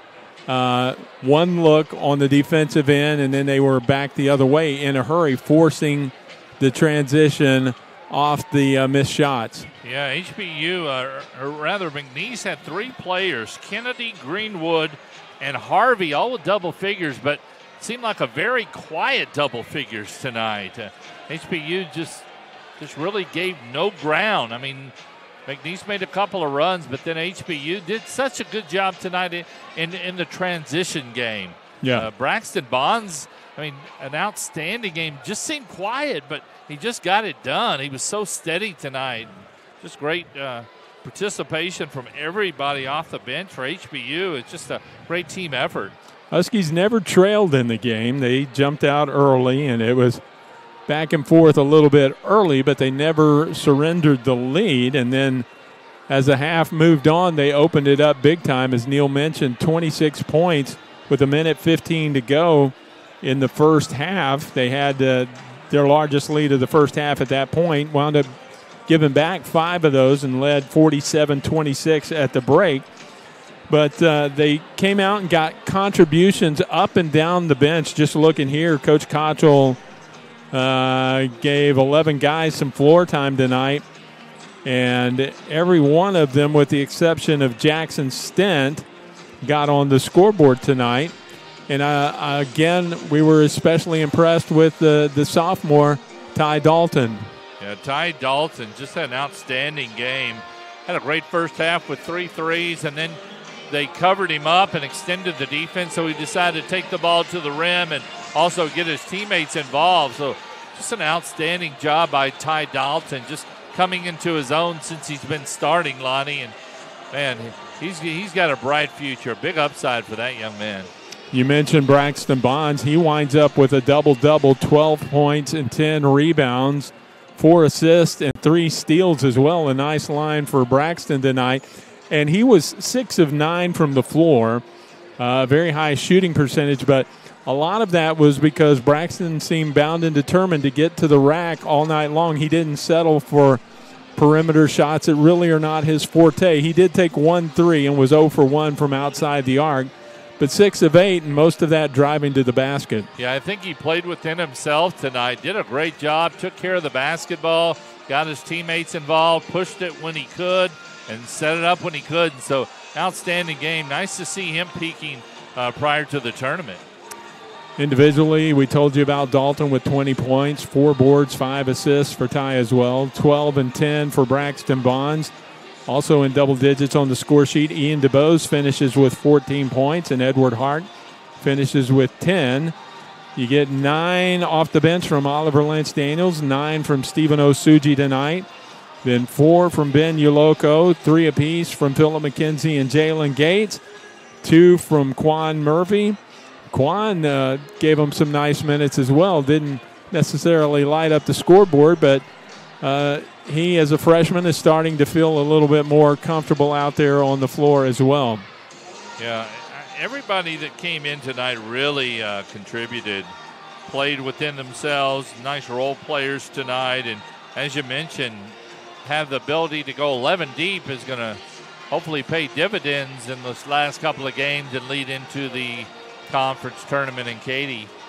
And, you know, just not for nothing, but as a quick aside here, looking up and down this roster tonight and the score sheet, everyone except for Ed Hart and Braxton Bonds are underclassmen, and the majority of them are freshmen or sophomores.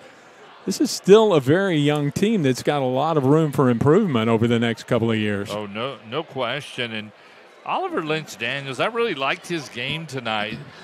He, let me look, he made 1 3, but after that he got his teammates involved, ran the floor, did a good job.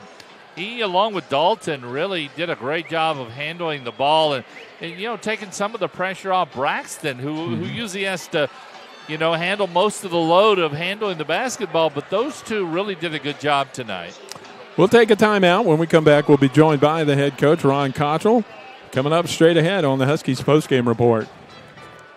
Houston Federal Credit Union and Houston Baptist University have joined forces to put the howl back in your finances. HFCU offers several products and services such as auto loans, mortgages, and credit cards. And HFCU has a financial education program, Elevate, which is tailored to helping you increase your financial knowledge. Stop by any of our convenient locations or visit our website, www.houstonfcu.org, and experience the credit union difference today.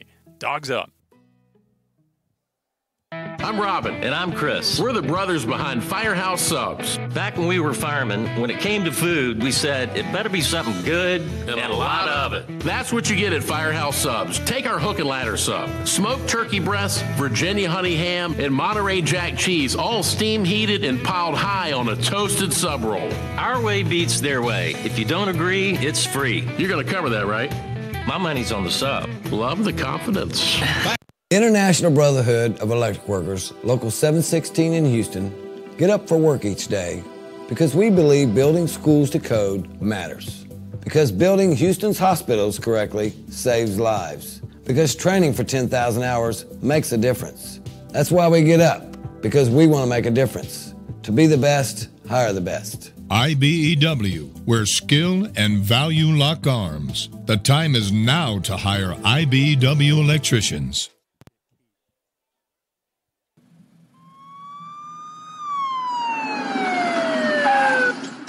Do you know how fast you were going, son? Call me Ed. Do you know how fast you were going, Ed? You mean exactly? Yes, exactly. No, not exactly. How fast? Fast. Faster? You were going very fast. Fast as my job, officer. Fast as your job? Yes, sir. What kind of job? I deliver, sir. What do you deliver? The world's greatest gourmet sandwiches. I thought Jimmy John's had the world's greatest gourmet sandwiches. Jimmy John's does have the world's greatest gourmet sandwiches. So you deliver for Jimmy John's? I deliver for Jimmy John's. So do you always deliver fast? I always deliver fast. How fast? I deliver subs so fast, you freak. It's not smart to freak a cop, son. You didn't order Jimmy John's sub, sir. So if I did order a Jimmy John's sub, when would I get it? Now. What if I don't want it now? Then call later. Or I could pick it up myself. Or you can pick it up yourself. Because I'm pretty fast, too. I'm sure you are, sir. Very fast. I believe you, sir. Faster than you. No way, sir. Way faster. In your dreams. You dissing me, son? No, sir, I'm polite. Fast and polite? Very polite and very, very fast. Is that a challenge, son? No, sir, it's a fact. Let's burn rubber, kid. It wouldn't be fair. Why not? You've got a fully blown V8 Camaro with slicks and headers. So? I've got a 10-speed bike. I'll let you off with a warning. Jimmy John's Subs, an official sponsor of HBU Athletics.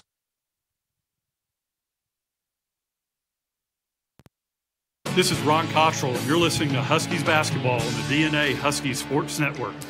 And we're back here on the Huskies postgame report, joined by Ron Cottrell, the head coach of the Huskies, after the 86-65 win tonight here at Sharp Gym. And, Coach, we talked beforehand about defending the home floor. You defended it very well tonight. The team got off to an excellent start, and that seemed to carry over throughout the rest of the evening. Yeah, the defended the home court is the key part of that phrase. We were really keyed in on making sure that we got down and guarded and really defended those guys because they can really shoot the ball. And I thought early on we got into them really good and got them on their heels a little bit and got them off to a slow start.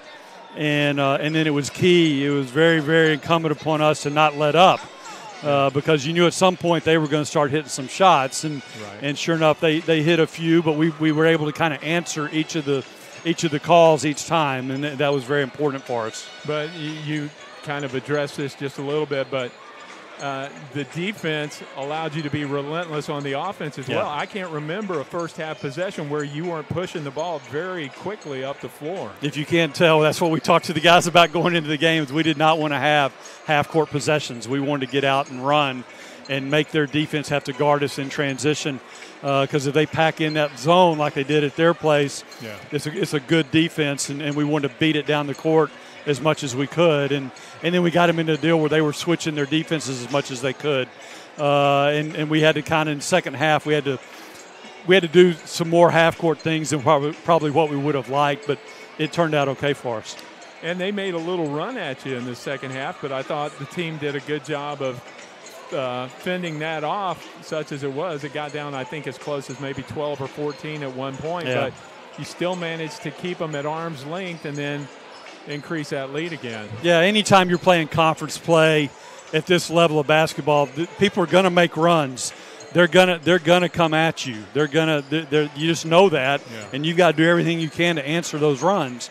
And as you said, we never let it get to the point where you looked up at the scoreboard and went, "Oh no!" You know, we were able to kind of keep it enough that we felt pretty comfortable that as long as we kept pushing the ball, we were okay. But it came down to defending and rebounding. And, we got back to doing what we're supposed to be doing on the glass compared to what we did against Lamar. We did not rebound well against Lamar. We did a good job tonight.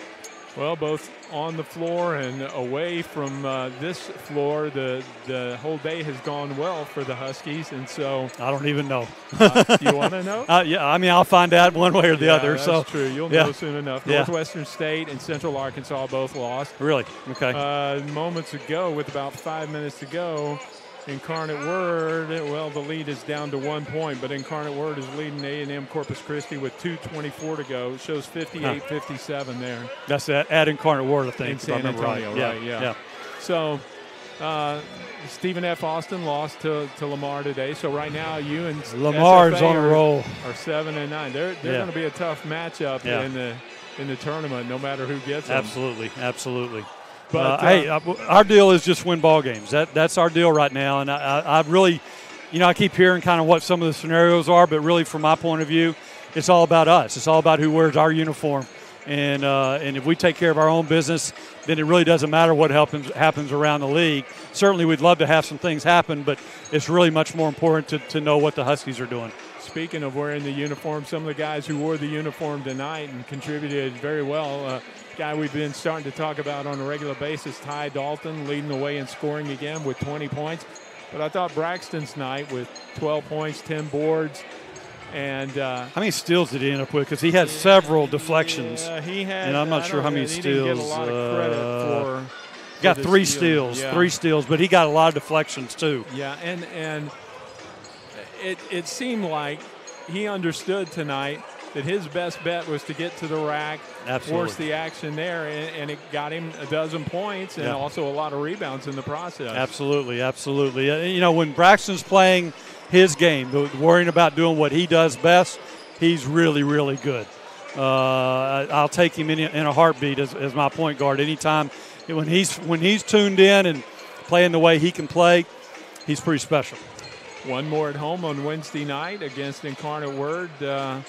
I imagine we'll be recognizing the seniors absolutely as their final home game is played here on Wednesday night. It'll be a big night for them, and an important game again for the Huskies. Yeah, I mean, fifth verse. The number one thing is winning a ball game that helps us get even farther down the road to where we want to get. That's the most important thing at this juncture in the season.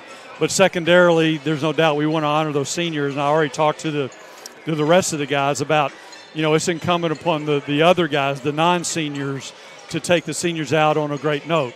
It's their job to come in here and play the best they can play so we can honor those seniors on Wednesday night. And I will just leave it at this. I'll let you go, I promise. But one thing we were talking about tonight is the fact that understanding that it's going to be senior night on Wednesday, there are not a lot of seniors you're going to lose from this group. And this is still a fairly young team that is starting to play very well together. Now, understanding that the guys we lose are significant parts. Yeah, obviously. They are very, very important to our success as a team. But you're right. We've got a really good core of guys who are still relatively young as a ball club. I mean, our core group are sophomores right now, if you really think about it. But the three seniors that are playing this year are significant parts of what we've been able to do here, particularly lately. We'll see them Wednesday. We'll see you as well then. Sounds good. Ron Cottrell, the head coach of the Huskies, will take one more timeout and come back, put a final wrap on this one on the Huskies postgame report.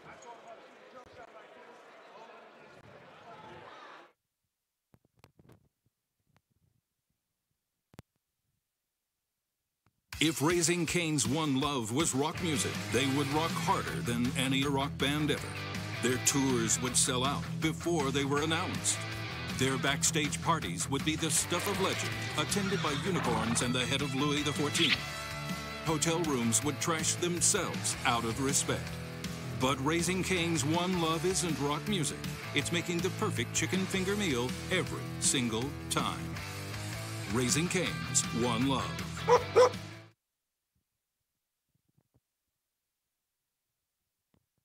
Astronauts, August 14th will be a day to remember. 10, 9. August 14th? 8, That's my 7, anniversary. 6, I gotta go. 5,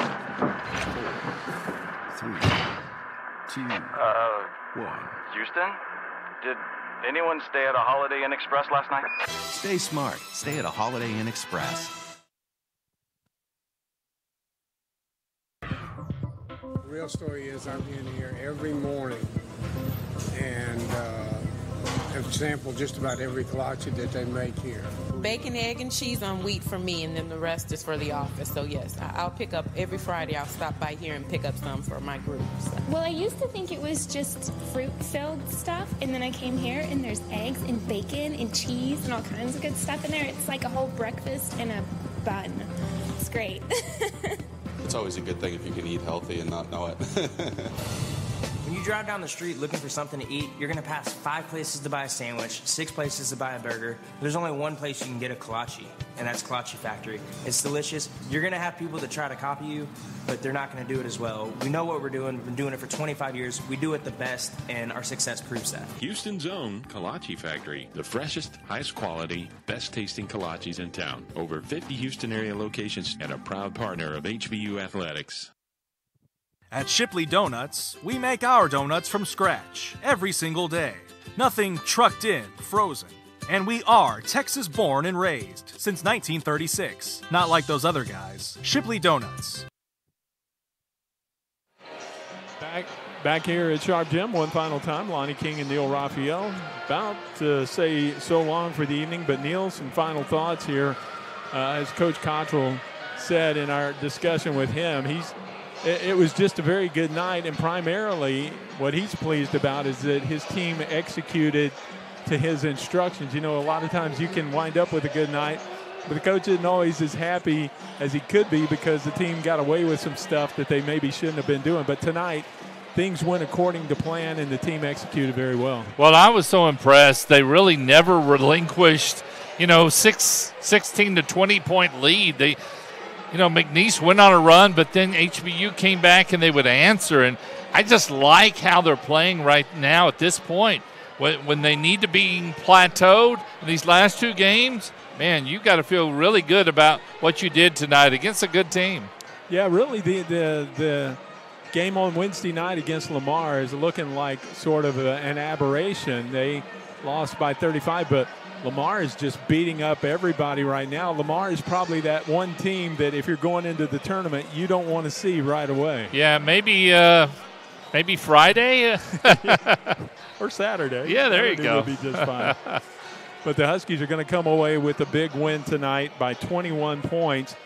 And Neil, the last two games coming up, we keep sounding like a broken record here, but they're going to be very important games, but very winnable games for the Huskies. Yeah, having UIW coming in, that's a game you're going to need to come out just like you did tonight. You're going to need to jump on the Cardinals because apparently they're building some momentum tonight. I don't know if we have a final on that game with Corpus, but they have nothing to lose at this point. And to me, those are the teams you have to worry about. Yeah, it's 65-64 according to our source here with 20 seconds to go. Incarnate Word with a 1-point lead. So looks like it's going to come down to the wire. But, folks, you can check southland.org for the final score there. But suffice it to say, even if A&M Corpus Christi pulls that one out, Huskies are no worse off than a three-way tie for sixth place now with Corpus and SFA. Corpus loses, then it's HBU and SFA for that number 6 spot right now. And with Lamar sitting at that 5 spot, a 6-7 seed looks a lot better than an 8 seed right at the moment. Yeah, 8 is not where you want to be. And the great thing here, HBU controls their own path these last couple, and having one at home sure helps. Well, that's going to wrap it up for us. And it was a lot of fun tonight. The Huskies big winners here on the home floor. For Neil Raphael, for the entire HBU TV crew, under the able direction of Mariano J. Rivero, Lou J. Davis, and Czech Makolo helping out as well. I'm Lonnie King. Thanks for being a part of this one. And until Wednesday night, we'll see you 6:40 Central, 7 o'clock for the tip. So long and dogs up, everybody.